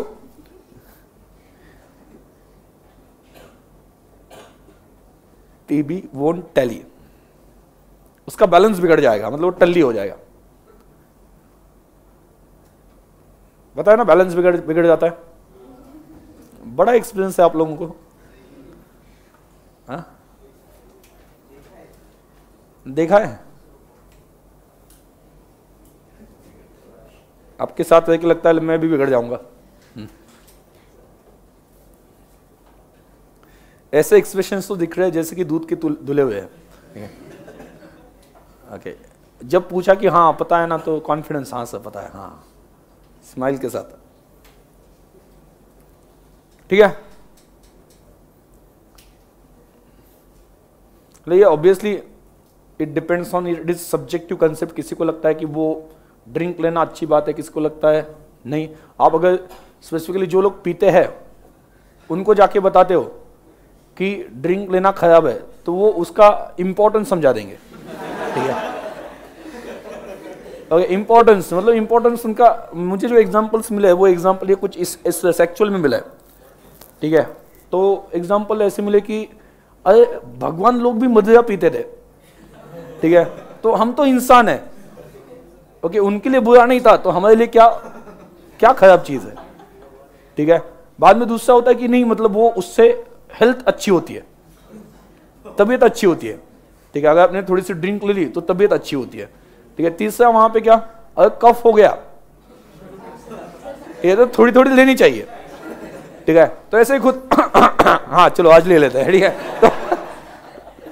तो ऐसे खतरनाक वाले मतलब क्या है कि वो एक्सक्यूज मिलते हैं। ठीक है, खतरनाक वाले। एक मराठी में मैंने देखा था, मराठी है वो मूवी में मैंने देखा था, मराठी मूवी में। तो जैसे अभी ऑब्वियसली मराठी में, तो मराठी में ही बता दूं तो वो समझ में आता है। ठीक है, तो लड़की मतलब पहला इंट्रोडक्शन वहां पे लड़की पापा को बोल रही है कि आप पिया मत करो, ये गलत बात है। ठीक है, ये गलत बात है, ये पीने से क्या होता है, वो साइड इफेक्ट्स बताने लगती है। ठीक है, तो साइंटिस्ट ने ये भी प्रूव किया है कि उसमें अगर कोई मतलब वहां पे क्या है कि मच्छर या कोई कीड़ा वगैरह गिर जाता है, ठीक है, वो मर जाता है, इतना वो क्या बोलते हैं कि हेल्थ के लिए खराब है। ठीक है, तो पापा का रिप्लाई उसके ऊपर, वो जो एकदम पिए हुए उसका, मग है क्या, कीड़ा मुंगा से काम है क्या, ये मर्दा से काम है। मतलब मर्द ही पी सकते हैं, ये थोड़ी ना छोटे छोटे वहां पे के मच्छरों का काम है। ठीक है, तो मैं तो मर्द हूं, मैं तो पी सकता हूं। ठीक है, तो ये मैंने एक्चुअल में देखा एक मूवी में। ठीक है, वो मुझे पता नहीं कौन सा मूवी था, लेकिन मैंने सिर्फ ट्रेलर में देखा था उसके। क्लियर? तो उनसे बहस मत करो। ठीक है, उल्टा वो वही आपको मतलब उस दिन ऐसा मतलब वो आप हिप्नोटाइज हो जाएगी। हाँ, मदिरा मतलब दारू मतलब बहुत बड़ी चीज होती है, मतलब हाँ, ब्रेन वॉश आपका ही हो जाएगा और शायद से आप भी 2-4 घूंट या 2-4 बोतल पी के आ जाओगे। ठीक है, तो उनसे बहस नहीं करना है ऐसी चीज में। ठीक है, तो चलो कंप्लीट एंड पार्शियल, तो no effect on trial balance and trial balance won't tally, correct है। तो इसमें कोई डाउट है? पार्शियल में ट्रायल बैलेंस टैली नहीं होगा। एरर ऑफ कमीशन, अभी एरर ऑफ कमीशन में डिपेंड करता है ट्रायल बैलेंस टैली होगा या नहीं होगा। किसके ऊपर डिपेंड करता है? देखो, एरर ऑफ ओमिशन में कौन कौन सी गलतियां हो सकती है पहले मैं बता दूं। ठीक है, पहले तो एरर ऑफ ओमिशन क्या है, सॉरी कमीशन क्या है। ओमिशन तो पता चल गया, भूल जाना। मे बी आधा अधूरा भूल गए या कंप्लीटली भूल गए। अगर कंप्लीटली भूल गए तो डेबिट भी नहीं दिया, क्रेडिट भी नहीं दिया, तो ट्रायल बैलेंस में कुछ फर्क नहीं आता है। ठीक है, लेकिन पार्शियल ओमिशन है, मतलब डेबिट दिया और क्रेडिट नहीं दिया, या क्रेडिट दिया बट डेबिट नहीं दिया, तो ट्रायल बैलेंस में डेफिनेटली डिफरेंस आता है। और अभी एरर ऑफ कमीशन क्या होता है? कमीशन मिस्टेक हो गई, बराबर, मिस्टेक हो गई, मतलब हमने किया, भूले नहीं, किया लेकिन गलत। क्यों गलती हो गई? क्यों गलती हो गई? क्या मुझे अकाउंटिंग नहीं आता था या प्रिंसिपल पता नहीं थी इस वजह से गलती हो गई? नहीं, वो प्रिंसिपल पता नहीं थे इस वजह से गलती हो गई, तो वो एरर ऑफ प्रिंसिपल में जाएगा, आपको रूल्स पता नहीं थे। अभी ये कौन सी बात चल रही है? Due to negligence, may be due to hurry, जल्दबाजी, उसकी वजह से गलती हो गई। तो गलती कहां पे हो सकती है? गलत अकाउंट में लिखा। ध्यान दो, मैं एक एग्जांपल बता देता हूं। Wages paid for installation is wrongly debited to wages account. इसमें क्लियरली पता चलता है कि उसको रूल्स पता नहीं, बट जी दास को डेबिट देना था, वो सी दास को दे दिया। इसमें आपको लगता है रूल का कंफ्यूजन है या ये जल्दबाजी में हुआ है? जल्दबाजी में। तो जब जल्दबाजी में निग्लिजेंस की वजह से अगर कोई गलती होती है, वो कहां पे जाती है? एरर ऑफ कमीशन में। वो कौन सी टाइप की हो सकती है? रॉन्ग अकाउंट में लिख दिया। गलती कौन कौन सी हो सकती है? Wrong account, wrong amount, wrong side, wrong totalling, wrong balancing, ये सभी गलती उसमें हो सकती है। बोलो फिर से, एरर ऑफ कमीशन में क्या हो सकता है? Wrong account, wrong amount, wrong side, wrong totalling, wrong balancing. समझ आ गया? ये गलतियां हो सकती है। अभी आपको ढूंढना है कि इसमें से किससे ट्रायल बैलेंस अफेक्ट होता है, किससे नहीं होता है। समझ आया? ठीक है, तो लगता है तो यहां पे हम लिख देते हैं कौन कौन सी गलती हो सकती है। रॉन्ग,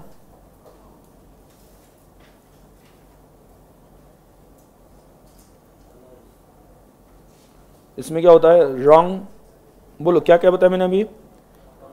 अकाउंट पहला बताया, रॉन्ग अकाउंट, दूसरा बताया रॉन्ग अमाउंट, तीसरा बताया रॉन्ग साइड, फोर्थ मैंने बता दिया रॉन्ग टोटल, बाद में चौथा क्या? Wrong balancing. सर टोटल और बैलेंसिंग में क्या फर्क है? देखो, टोटल लेने के बाद में हम अपोजिट साइड का माइनस करते हैं ना। टोटल तो करेक्ट थी, बट अपोजिट साइड का माइनस करते वक्त तो बैलेंस निकालते वक्त गलती हो गई। ठीक है, तो बोलो अब यार मुझे बताओ, अकाउंट गलत हो गया। अब ये ऑब्वियसली मैं अकाउंट की बात कर रहा हूं तो अमाउंट की नहीं कर रहा हूं। अकाउंट ही गलत हो गया इससे, मतलब जी दास का सी दास में डेबिट गया, तो अमाउंट में कोई प्रॉब्लम है क्या? अकाउंट गलत है बट साइड और अमाउंट तो सेम है ना, तो इस वजह से वो दोनों साइड जो है वो टैली हो जाएंगे। No effect, no effect on TB. Amount, amount में गलती है, क्या होगा? अमाउंट में गलती है। अभी इसमें भी एक दो चीज है, क्या? दोनों साइड के अमाउंट गलत लिखे, मतलब 5 लाख लिखना था, मैंने डेबिट पे भी 50,000 लिख दिया, क्रेडिट पे भी 50,000 लिख दिया, तो ट्रायल बैलेंस टैली होगा। बोथ साइड पे अमाउंट की गलती हो गई बट सेम है, तो टैली हो जाएगा, और एक ही साइड पे हो गई, क्लियर, तो उस केस में क्या हो जाएगा? ट्रायल बैलेंस टैली नहीं होगा। अमाउंट ऑन वन साइड, अगर एक साइड पे हो तो one side, TB won't tally. Side में गलती हो गई, डेबिट का क्रेडिट पे गया, तो ट्रायल बैलेंस टैली नहीं होगा। लेकिन डेबिट का क्रेडिट गया, क्रेडिट का डेबिट पे आ गया, समझ आ गया? डेबिट का क्रेडिट पे गया, ऐसा बोला हो तो ये अजम्पशन नहीं है, प्रॉब्लम ही बोला कि गलती से हमने वो सैलरी को क्रेडिट दे दिया और कैश को डेबिट दे दिया, तो फिर तो ट्रायल बैलेंस टैली होगा। मैं यहां पे जनरली कौन सी गलती होती है? डेबिट का क्रेडिट पे गया, तो दोनों भी क्रेडिट पे आ गए ना, ठीक है, तो trial balance won't tally. Total की गलती हो गई, किसी अकाउंट के टोटल की। अभी आप देखो, अकाउंट की टोटल लेना ही भूल गए मान लो, तो ये कंप्लीट ओमिशन है या पार्शियल?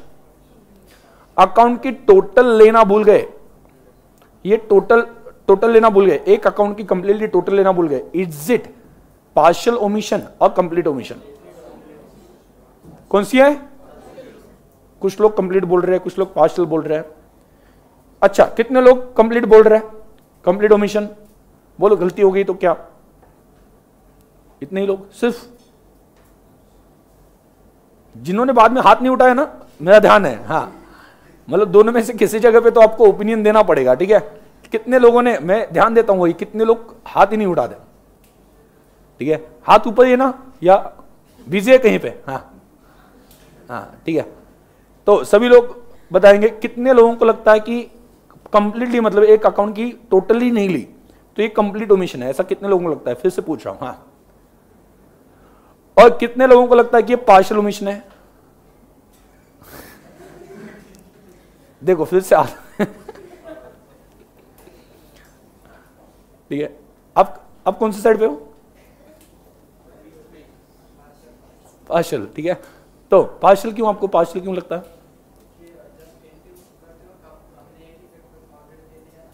हाँ,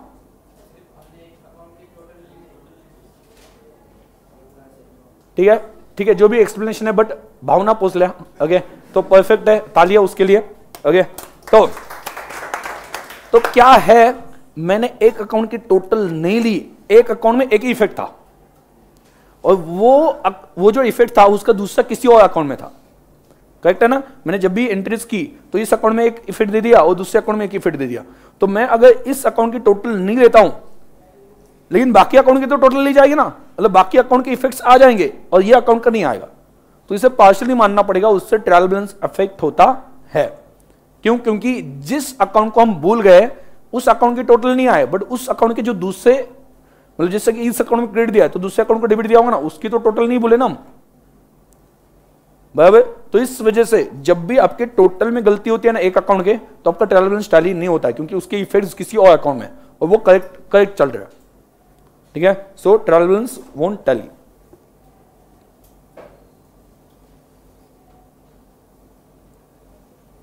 और बैलेंसिंग में क्या होता है?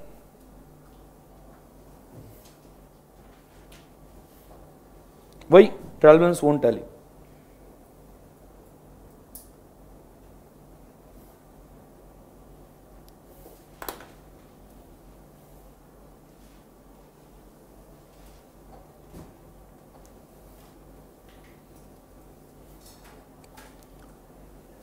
डन? कोई डाउट? नो? पक्का समझ आ गया? अभी आप मुझे बताओ दूसरी तरह से क्लासिफिकेशन करते हैं, ऐसी गलतियां बताओ जिससे ट्रायल बैलेंस टैली नहीं होगा। ये ज्यादा रिलेवेंट है। क्यों? क्योंकि उसमें सस्पेंस अकाउंट आएगा और जिसमें टैली हो जाता है उसमें सस्पेंस अकाउंट नहीं आएगा। रिलेवेंट ज्यादा जो है इस क्लासिफिकेशन से ज्यादा रिलेवेंट मुझे वो लगता है सॉल्व करते हो। ऐसी गलतियां बताओ जिससे ट्रायल बैलेंस टैली नहीं होगा, फटाफट एक एक करके बता दो। कौन सी? एरर ऑफ प्रिंसिपल से ट्रायल बैलेंस टैली नहीं होगा। एरर ऑफ प्रिंसिपल से ट्रायल बैलेंस टैली नहीं होगा। सही है गलत है? मैं जो बोल रहा हूं वो गलत है, ट्रायल बैलेंस टैली होगा। भाई भाई, बाद में कंप्लीट ओमिशन से ट्रायल बैलेंस टैली नहीं होगा। कंप्लीट ओमिशन से ट्रायल बैलेंस टैली नहीं होगा। ठीक है, होगा। भाई भाई, बाद में पार्शियल ओमिशन से ट्रायल बैलेंस टैली होगा। नहीं होगा? अरे होगा? होगा? ठीक है, तो नहीं होगा। क्यों? क्योंकि वहां पे एक इफेक्ट दे दिया, दूसरा नहीं दे दिया। क्लियर? बाद में एरर ऑफ कमीशन में रॉन्ग अकाउंट में लिखने से ट्रायल बैलेंस टैली बिल्कुल भी नहीं होता है। होता है? ओके, मैं इतनी गलतियां कर रहा हूं मैं? हाँ ठीक है, चलो आप लोग परफेक्ट हो ना? ओके, उसमें खुशी है। ओके, तो trial balance tally wrong account में लिखने से ट्रायल बैलेंस टैली होगा या नहीं होगा? होगा। क्लियर? मतलब मैं चाहता हूं कि मैं ऐसे पढ़ाऊं स्टूडेंट्स को कि बाद में स्टूडेंट्स मुझे पढ़ाए। ठीक है, मतलब कॉन्फिडेंस के साथ बोले, नहीं सर आप बोल रहे हो वो भी गलत है। ठीक है, ये कॉन्फिडेंस आना चाहिए, ये तभी आता है जब समझ में आ गया। ठीक है, उसके बाद में ठीक है, अगर देख के नहीं बोल रहे ना, हाँ ठीक है आपके सामने वो लिखाई हुआ है। ठीक है, नहीं सर कॉन्फिडेंस देख के आता है। ओके, तो दूसरा रॉन्ग अकाउंट, हाँ रॉन्ग अमाउंट दोनों साइड पे सेम लिखने से ट्रायल बैलेंस टैली नहीं होता है। ठीक है, होता है? ओके, यस, रॉन्ग अमाउंट एक ही साइड पे लिखने से ट्रायल बैलेंस टैली नहीं होता है। अरे वही मैं बोल रहा हूं ना हाँ मैं भी वही बोल रहा हूं। हाँ आगे, हाँ ठीक है, मैं कहां बोल रहा हूं कि होता है? अरे सुनो तो मैं क्या बोल रहा हूं, हर टाइम ऐसा नहीं ना कि मैं गलत ही बोलूं। ठीक है, उसके बाद में आगे क्या पढ़ा हमने? रॉन्ग साइड पे लिखने से ट्रायल बैलेंस टैली नहीं होता है। हाँ नहीं होता है, हाँ ठीक है। बाद में रॉन्ग टोटल से ट्रायल बैलेंस टैली होता है। नहीं होता है? पक्का? और रॉन्ग बैलेंसिंग से ट्रायल बैलेंस टैली नहीं होता है। नहीं होता है। ठीक है, समझ में आया? क्लियर? मतलब कोई कुछ भी बोले आपके दिमाग में वो क्लियर होना चाहिए कि नहीं, ऐसा ही है। और उसका रीजन भी आपके सामने मैंने बताया। ऐसा नहीं कि डायरेक्टली मैंने लिखना स्टार्ट कर दिया इससे टैली होगा इससे नहीं होगा। हमने ये एनालिसिस किया कि किससे टैली होना चाहिए किससे नहीं होना चाहिए। ठीक है, और टैली नहीं होता है तो सस्पेंस अकाउंट में इफेक्ट आता है, और सस्पेंस अकाउंट में इफेक्ट आता है तो रेक्टिफिकेशन टाइम पे हमें सस्पेंस अकाउंट यूज करना है। ये बहुत सिंपल प्रोसेस है क्योंकि आपको एंट्रीज करना आता है। सभी को एंट्रीज करना आता है ना? सबसे पहले क्या सोचना है, what is correct entry. Process यही फॉलो करनी है, व्हाट इज करेक्ट एंट्री आपके दिमाग में स्टार्ट होना चाहिए, व्हाट इज करेक्ट। क्योंकि जब तक आप करेक्ट एंट्री नहीं निकालते तब तक आपको गलती क्या हो गई ये पता नहीं चलेगा, और डिफरेंस कितना आ रहा है ये नहीं पता चलेगा। तो सबसे पहले ये अगर चीज होती, ये अगर ट्रांजेक्शन मेरे सामने आता तो मैंने करेक्ट एंट्री क्या की होती। दूसरा, करेक्ट एंट्री के बाद में दूसरा क्या है, तो गलती क्या हो गई। ठीक है, और सस्पेंस अकाउंट के ऊपर इफेक्ट गया कि नहीं गया, और बाद में हम क्या करेंगे, रेक्टिफिकेशन एंट्री। समझ रहे? मैं क्या फॉलो करने वाला हूं, think about the correct entry then think about the wrong, ये एक्चुअल जो आपने किया। And third one is rectification. लगता है तो एग्जाम में सिर्फ रेक्टिफिकेशन लिख के आना, बट इस प्रोसेस से वो रेक्टिफिकेशन एंट्री पास करना। एग्जाम में आपको करेक्ट, इनकरेक्ट और रेक्टिफिकेशन तीनों लिखना ऐसा कंपल्शन नहीं होता है। आपने डायरेक्टली रेक्टिफिकेशन एंट्री लिख दी तो भी चलेगा। ठीक है, बट थिंग इज दैट आप डायरेक्टली रेक्टिफिकेशन एंट्री के बारे में सोचोगे नहीं, क्योंकि आपको अगर पता ही नहीं गलती क्या हो गई और करेक्ट क्या था, तो आप इफेक्ट कैसे रिवर्स करोगे या दोगे। ठीक है, तो आपको सोचना पड़ेगा। क्लियर? ओके, तो यहां पे देखो, यहां पे एक हाथ क्वेश्चन लेके चलते हैं। और एक बात, हाँ, ये स्टार्ट करने से पहले और एक बात ध्यान दो। हाँ, ऐसा एक क्वेश्चन आता है कि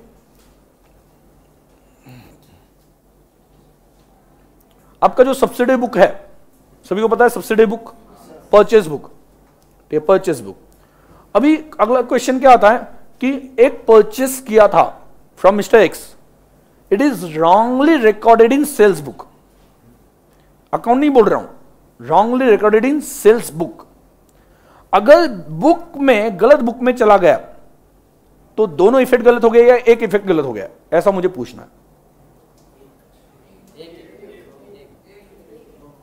ये सबसे इंपॉर्टेंट है क्योंकि इसमें कंफ्यूजन होता है। हाँ, मैंने अगर बोला रॉन्ग अकाउंट में गया, परचेस का सेल्स अकाउंट में गया, ठीक है, तो एक ही है, नो डाउट एक ही है। क्यों? क्योंकि परचेस का सेल अकाउंट में गया। ओके, और जो पर्सन का नाम है उसमें तो करेक्ट गया होगा, उन्होंने कुछ बोला ही नहीं।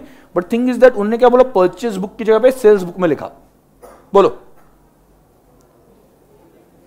आगे के दोनों इफेक्ट इनकरेक्ट हो जाएंगे या एक ही इफेक्ट? दो या एक? अभी आप देखो, ध्यान दो, सब्सिडरी बुक इज बेसिक और वहां क्या कह सकते हैं, प्राइमरी बुक, जहां पे पहली एंट्री होती है।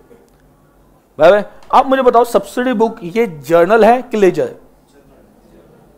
जर्नल है ना, ये तो पता है ना।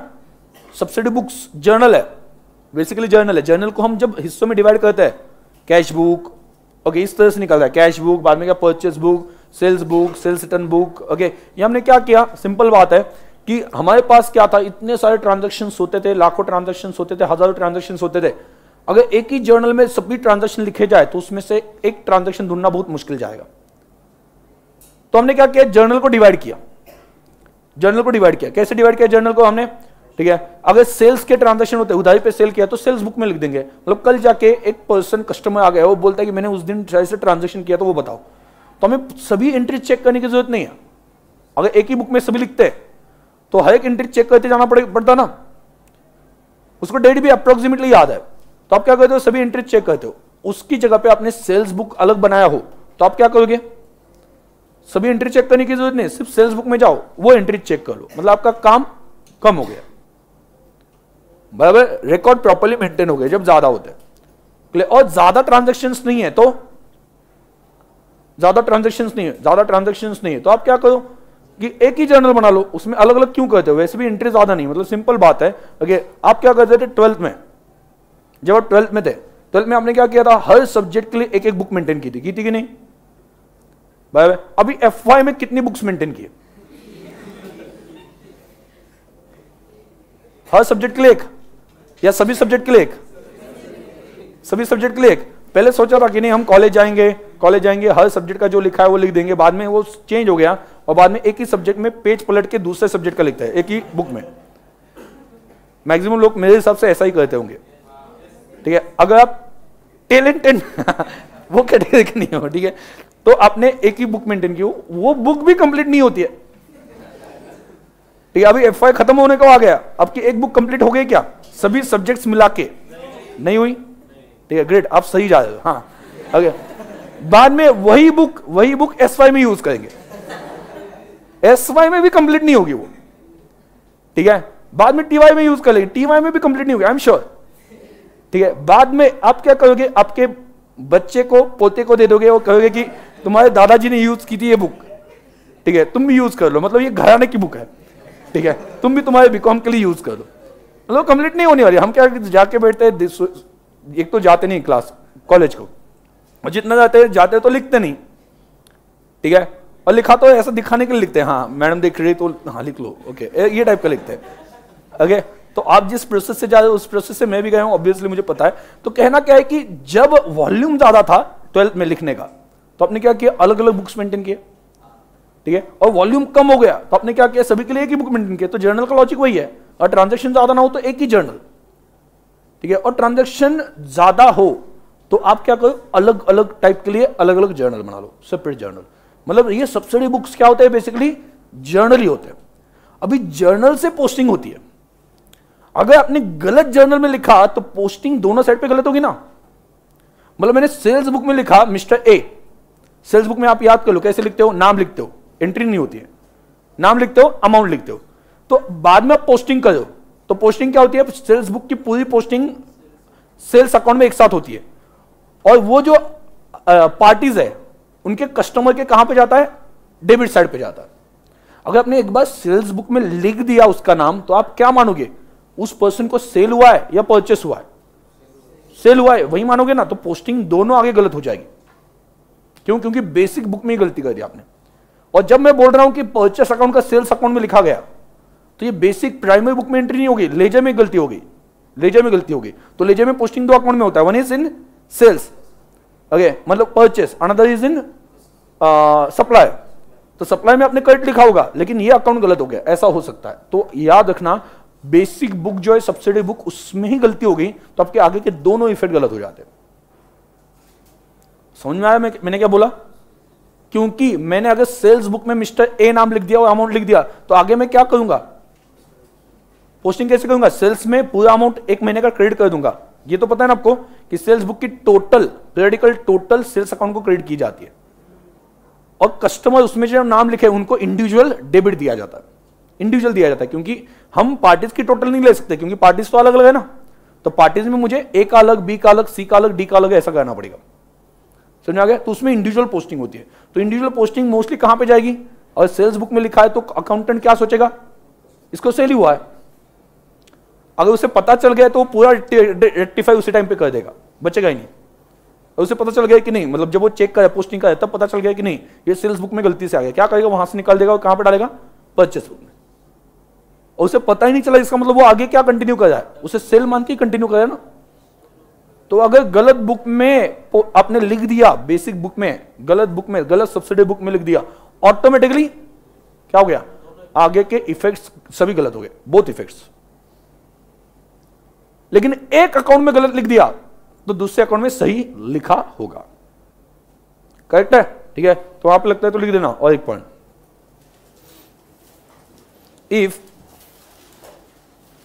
if transaction is entered in कहां पे, सब्सिडी तो ठीक है, सब्सिडी कौन सा, wrong subsidy book. if transaction is entered in wrong subsidiary book, then follow, then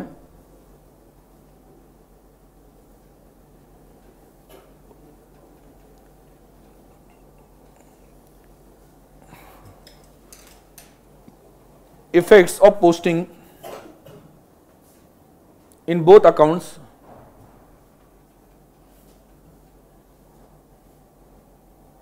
are wrong.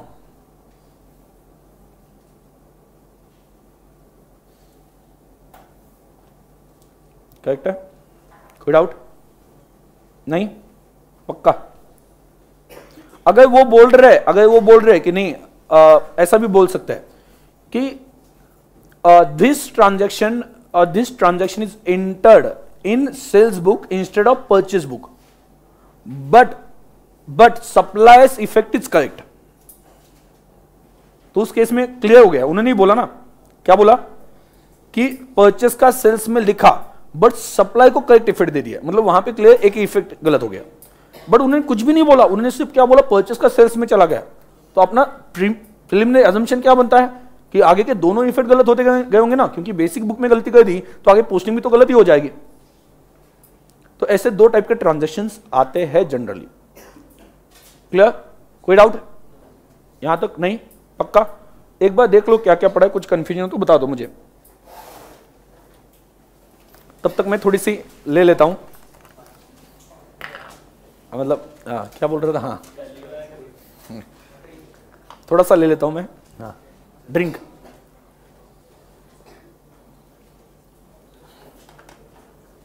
ये एनर्जी ड्रिंक है।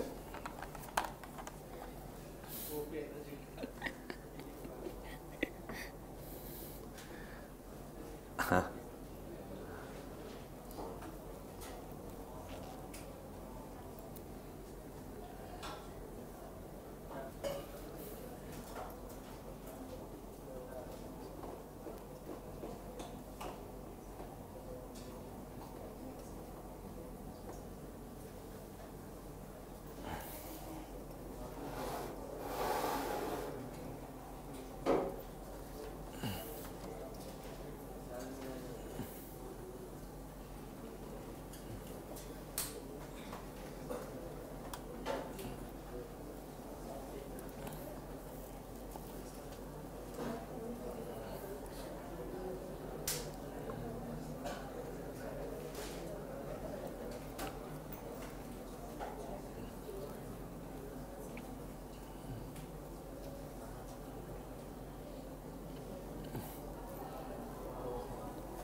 हो गया?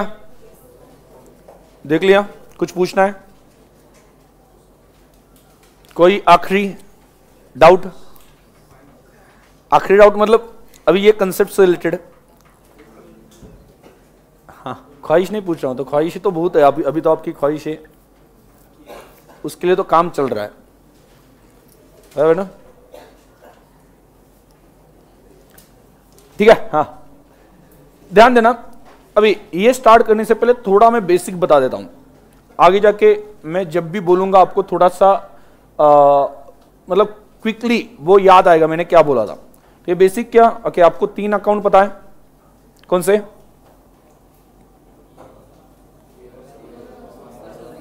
रियल, पर्सनल, नॉमिनल, ये 3 अकाउंट है, बराबर? 3 अकाउंट है। रूल्स तो सभी को याद है, ऐसा कोई है जिसको रूल्स याद नहीं है? सभी को याद है। रियल अकाउंट क्या? Debit what comes in, credit what goes out. Debit what comes in, credit what goes out. ये क्यों बता रहा हूं? क्योंकि मुझे आगे शॉर्टकट बताने आपको, बराबर? और मेरा ये स्टाइल है कि मैं शॉर्टकट बताने से पहले या कुछ रूल एक कंक्लूजन पे आने से पहले मैं बेस बता देता हूं कि क्यों ये पर्टिकुलर रूल या कंक्लूजन ऐसा आता है। बाद में पर्सनल अकाउंट का क्या है? Debit the receiver, credit the giver.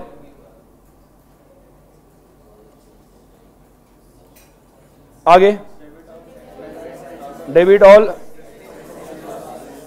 Expenses and losses, credit all incomes and gains.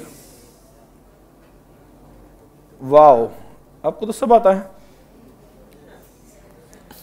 ठीक है। हाँ, तो ये है debit what comes in, credit what goes out. Okay, तो बाद में ये तो रूल सभी को पता है। अभी एक ध्यान देना, मैं क्या बोलना चाहता हूं, मैं बैलेंसेस के बारे में बात करना चाहता हूं कि कौन से अकाउंट को कौन सा बैलेंस होता है, ये आपको पता होना चाहिए। क्योंकि जब आप एंट्रीज करोगे ना, या वो पूछेंगे गलती हो गई, तो आपको पता होना चाहिए बैलेंस के ऊपर क्या इफेक्ट हो गया। ठीक है, तो बैलेंसेस के बारे में मैं बोल रहा हूं। तो अभी आप देखो रियल अकाउंट को डेबिट, रियल अकाउंट को क्या होता है, देखो मैंने आपको बीच में बताया था जो साइड ज्यादा वो बैलेंस, उस अकाउंट में जो साइड ज्यादा होगी वो बैलेंस होगा। अभी रियल अकाउंट में क्या होता है, मान लो रियल अकाउंट का एग्जांपल लेके चलो, कैश। तो रियल अकाउंट में क्या है, कैश। बराबर, जितनी कैश आई है, जितनी कैश आपके पास आई है, उससे ज्यादा कैश आप पे कर सकते हो क्या? नहीं, पॉसिबल नहीं। ठीक है, मतलब मेरे पास कैश आई 10 लाख, तो मैं 10 लाख से ऊपर पे कैसे कर सकता हूं? बट उसमें भी कैश आएगी ना। आप किसी से लोन लोगे तो उसमें भी कैश आएगी ना।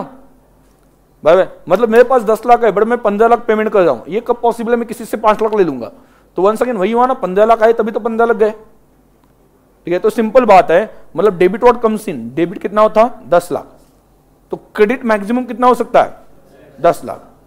अगर 10 लाख हो गया तो बैलेंसिंग फिगर कितना आ गया, 0। ठीक है, बट मतलब इसका मतलब क्रेडिट साइड कभी भी ज्यादा नहीं हो सकती, गोज आउट कभी भी ज्यादा नहीं हो सकता, तो रियल अकाउंट को कभी क्रेडिट बैलेंस नहीं आता है। ठीक है, तो रियल अकाउंट को ऐसा हो सकता है 10 लाख आए और 5 लाख दिए, हो सकता है, यस। मतलब कौन सी साइड ज्यादा है, डेबिट। मतलब कौन सा बैलेंस है, डेबिट। मतलब रियल अकाउंट को कौन सा बैलेंस आ सकता है, only debit balance. Real account को सिर्फ डेबिट बैलेंस आता है, real account only debit balance, correct है। बाद में पर्सनल अकाउंट, पर्सनल अकाउंट में क्या है, जैसे कि फॉर एग्जांपल पर्सनल अकाउंट लेके चलता है। ठीक है, एक्स जो है ही माइट बी रिसीवर, हमने उससे ज्यादा पैसे दिए, ये भी हो सकता है, या उसने मुझे दिए, दोनों पॉसिबिलिटी है। बराबर, पॉसिबल है ना, मैंने उसे पैसे दिए या उसने मुझे पैसे दिए, दोनों भी पॉसिबल है। तो मैंने उसे पैसे दिए तो वो कौन बन जाता है, रिसीवर, और उसने मुझे पैसे दिए तो वो कौन बन जाता है, गिवर। अगर वो रिसीवर तो डेबिट दिया जाता है और गिवर है तो क्रेडिट दिया जाता है। मतलब इसमें क्या है, कभी कभी वो रिसीवर ज्यादा अमाउंट से हो सकता है वो पर्सन, या गिवर ज्यादा अमाउंट से हो सकता है। अगर वो रिसीवर ज्यादा अमाउंट से तो डेबिट दिया होगा और बैलेंस कौन सा आएगा, डेबिट बैलेंस। डेटा मतलब क्या, हिज रिसीवर बेनिफिट, उससे हमने गुड्स बेचे थे ना, उसके पैसे आने बाकी है, मतलब his receiver but his not giver, तो उसको डेबिट बैलेंस आता है। तो याद रखना अपना जो पर्सनल अकाउंट है ना, पर्सनल अकाउंट को डेबिट और क्रेडिट बैलेंस। और नॉमिनल अकाउंट, बोलो नॉमिनल अकाउंट में एक्सपेंसेस हो तो डेबिट और इनकम हो तो क्रेडिट, तो फिर से नॉमिनल अकाउंट को क्या आ सकता है, डेबिट और क्रेडिट, दोनों में से कुछ भी आ सकता है, डेबिट और क्रेडिट। राइट, अभी यहां तक कोई डाउट है? ठीक है, अभी देखना बैलेंसेस,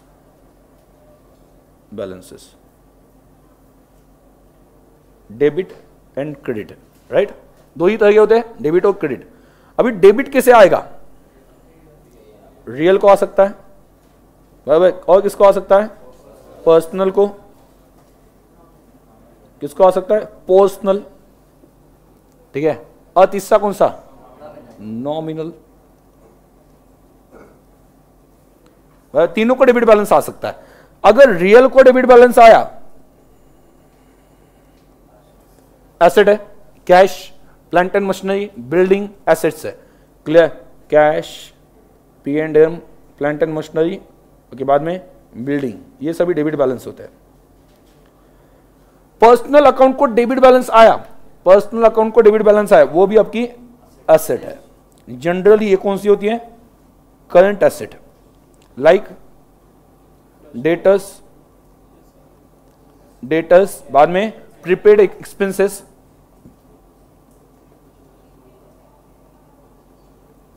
जनरली होता है। ठीक है, वो करंट एसेट से कंफ्यूज मत होना, लेकिन वो एसेट होता है। नॉमिनल अकाउंट को डेबिट बैलेंस आया तो एक्सपेंसेस, बराबर। और क्रेडिट बैलेंस किससे आता है, आइदर पर्सनल और नॉमिनल। अभी पर्सनल अकाउंट को क्रेडिट बैलेंस है तो वो आपकी लायबिलिटी है। नॉमिनल अकाउंट को क्रेडिट बैलेंस है तो आपका इनकम है, तो आपका क्या है, इनकम है। अभी ध्यान रखना, इसका मतलब एसेट दो अकाउंट से आ सकते हैं, वन इज एसेट दो अकाउंट से, रियल और पर्सनल। एक्सपेंसेस एक अकाउंट से आता है नॉमिनल, इनकम नॉमिनल, ठीक है। और लायबिलिटी कौन से अकाउंट से आता है? सिर्फ पर्सनल। लायबिलिटी हमेशा पर्सनल अकाउंट ही होती है, सिंपल बात है। लायबिलिटी मतलब क्या? मुझे कुछ बेनिफिट देना है। किसको देना है? किसको देना है? कुछ बेनिफिट पर्सन को ही देना पड़ेगा ना। मतलब मान लो मैंने यहां पे जो बेंचेस है वो बेंचेस क्रेडिट पे लाए, उधारी पे लाए, तो मुझे ये पैसे जो देने बनते हैं वो बेंचेस को देने बनते हैं? नहीं, किसको देने बनता है? जिस पर्सन से लेके आए उसे देने बनता है। So liability is always personal account, liability is always personal account. Clear? अभी यहां पे liability is always personal account, ये याद रहेगा क्या? बोलो। रियल अकाउंट से कौन सा बैलेंस आता है? सिर्फ डेबिट। पर्सनल अकाउंट डेबिट और क्रेडिट, और नॉमिनल अकाउंट डेबिट और क्रेडिट, ठीक है। रियल अकाउंट का डेबिट बैलेंस आ गया तो ये क्या है? एसेट। पर्सनल अकाउंट का डेबिट बैलेंस आ गया तो एसेट, क्रेडिट बैलेंस आया तो लायबिलिटी, और नॉमिनल अकाउंट का डेबिट बैलेंस आया तो एक्सपेंस, और क्रेडिट बैलेंस आया तो इनकम। क्लियर? यहां तक कोई डाउट है? ओके, आगे। और मैं शॉर्टकट बोल देता हूं कि आपको अगर इफेक्ट समझना हो तो आपके पास 4 अकाउंट क्रिएट हो गए। कौन से 4? एसेट हो गया, बराबर, लायबिलिटी हो गया, बाद में एक्सपेंस हो गया, और इनकम हो गया। करेक्ट है? ये 4 अकाउंट क्रिएट हो गए। अभी अब देखो मैंने क्या बताया आपको, ठीक है। एसेट क्या है? Debit what comes in. अगर एसेट आती है तो डेबिट दिया जाता है, मतलब एसेट बढ़ती है कि कम होती है? बढ़ती है। एसेट बढ़ती है तो डेबिट, कम होती है तो क्रेडिट। अभी लायबिलिटी का क्या है? लायबिलिटी में क्या होता है? समवन इज गिवर, मतलब मेरे ऊपर लायबिलिटी कैसे आ गई? किसी ने मुझे पैसे दिए, किसी ने मुझे गुड्स दिए उधार पे।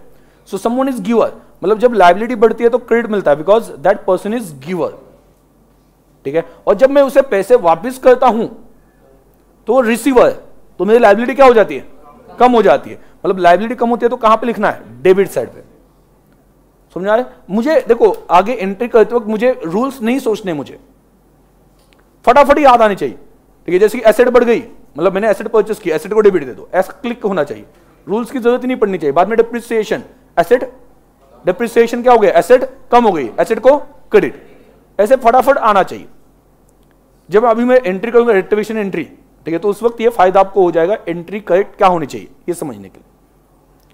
क्लियर? मैं रूल समझाऊंगा वो बहुत टाइम कंज्यूमिंग हो जाएगा। अभी आपको मैं क्या लिख के दे रहा हूं कि शॉर्टकट क्या फॉलो कर सकते हो। बाद में रिपेमेंट किया, बैंक लोन, बैंक लोन क्या हो गया? कम हो गया, मतलब डेबिट। रूल सोचने की जरूरत ही नहीं। क्लियर? बाद में एक्सपेंसेस बढ़ गए, डेबिट, और एक्सपेंसेस में गलती हो गई, गलती से बढ़ गए तो रिवर्स कर दो, क्या कर दो? कम करने के लिए क्रेडिट। इनकम को क्या होता है? Credit all gains and income, rules के बेसिस पे चल रहे हैं ना, मैं रूल्स के बेसिस पर चल रहा हूं। Debit all expenses, credit all gains, तो बढ़ता है तो क्रेडिट, और किसी हालत में कम करना हो तो डेबिट।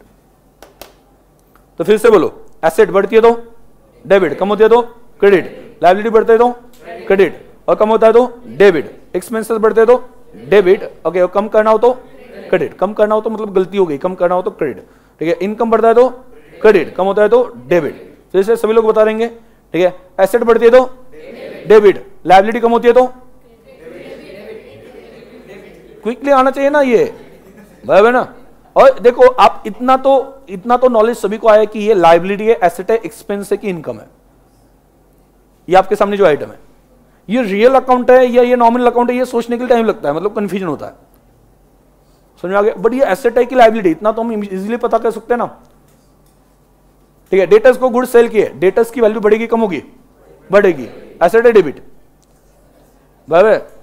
समझ में आ गया? ये क्विकली होना चाहिए। डेटर्स ने पैसे वापस किए, कम हो गए, तो ये क्विकली आना चाहिए। इस वजह से मैं आपको कुछ ट्रिक बोल रहा हूं। बाद में जैसे कि फॉर एग्जांपल कैरेज इनवर्ड, क्या ये कैरेज इनवर्ड एक्सपेंस है ना, बराबर? एक्सपेंस है तो इसे कौन सा बैलेंस आने वाला है? हमेशा डेबिट ही आने वाला है, और जब भी खर्चा करते हो तो डेबिट देना है, बराबर? अभी रिटर्न इनवर्ड, रिटर्न इनवर्ड कभी भी याद रखना। गुड्स के लिए एक रूल मैं बता देता हूं। गुड्स के लिए 4 अकाउंट गुड्स से रिलेटेड है। पहला परचेस, सेल्स, ठीक है, बाद में गुड्स से रिलेटेड है। वो मत सोचो कि रियल अकाउंट है, नॉमिनल अकाउंट है, कुछ मत सोचो। मैं आपको कुछ चीजें बोल रहा हूं जस्ट थोड़ी सी एंट्रीज आसान बनाने के लिए। गुड्स है ना, गुड्स से रिलेटेड क्या क्या है? परचेस है, सेल्स है, परचेस रिटर्न है, सेल्स रिटर्न है, ये 4 मेन अकाउंट है। परचेस रिटर्न को दूसरा नाम क्या है? Return outward. और सेल्स रिटर्न को दूसरा नाम क्या है? Return inward. ठीक है, तो गुड्स के लिए 4 अकाउंट है। पहला परचेस सेल्स, परचेस रिटर्न और सेल्स रिटर्न।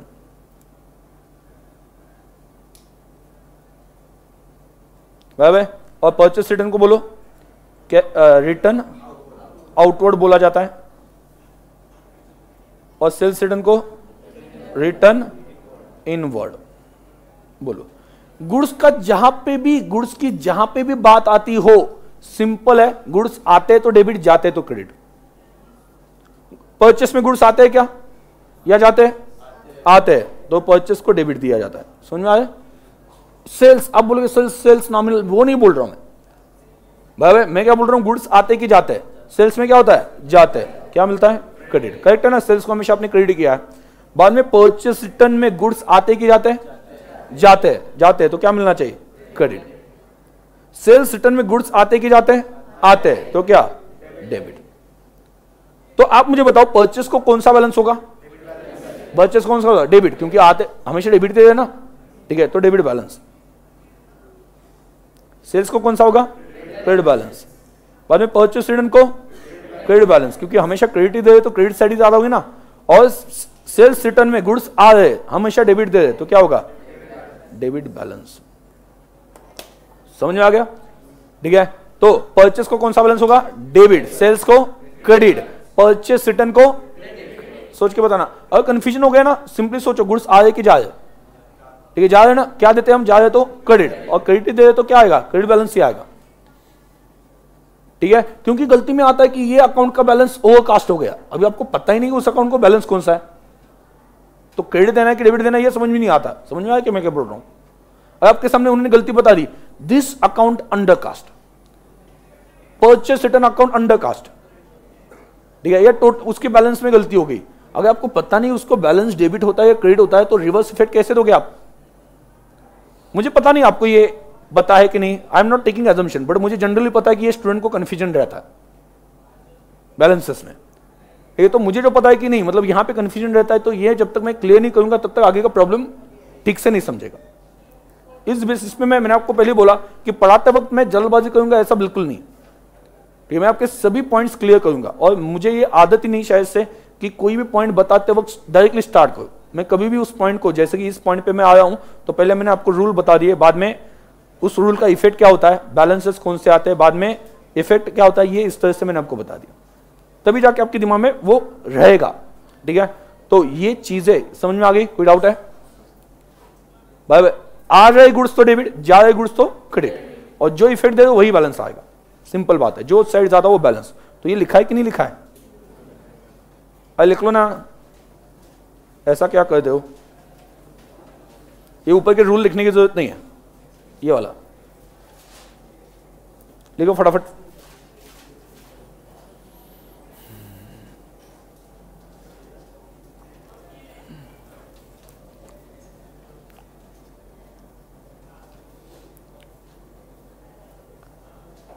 कल ये सभी बातें दिमाग में होनी चाहिए।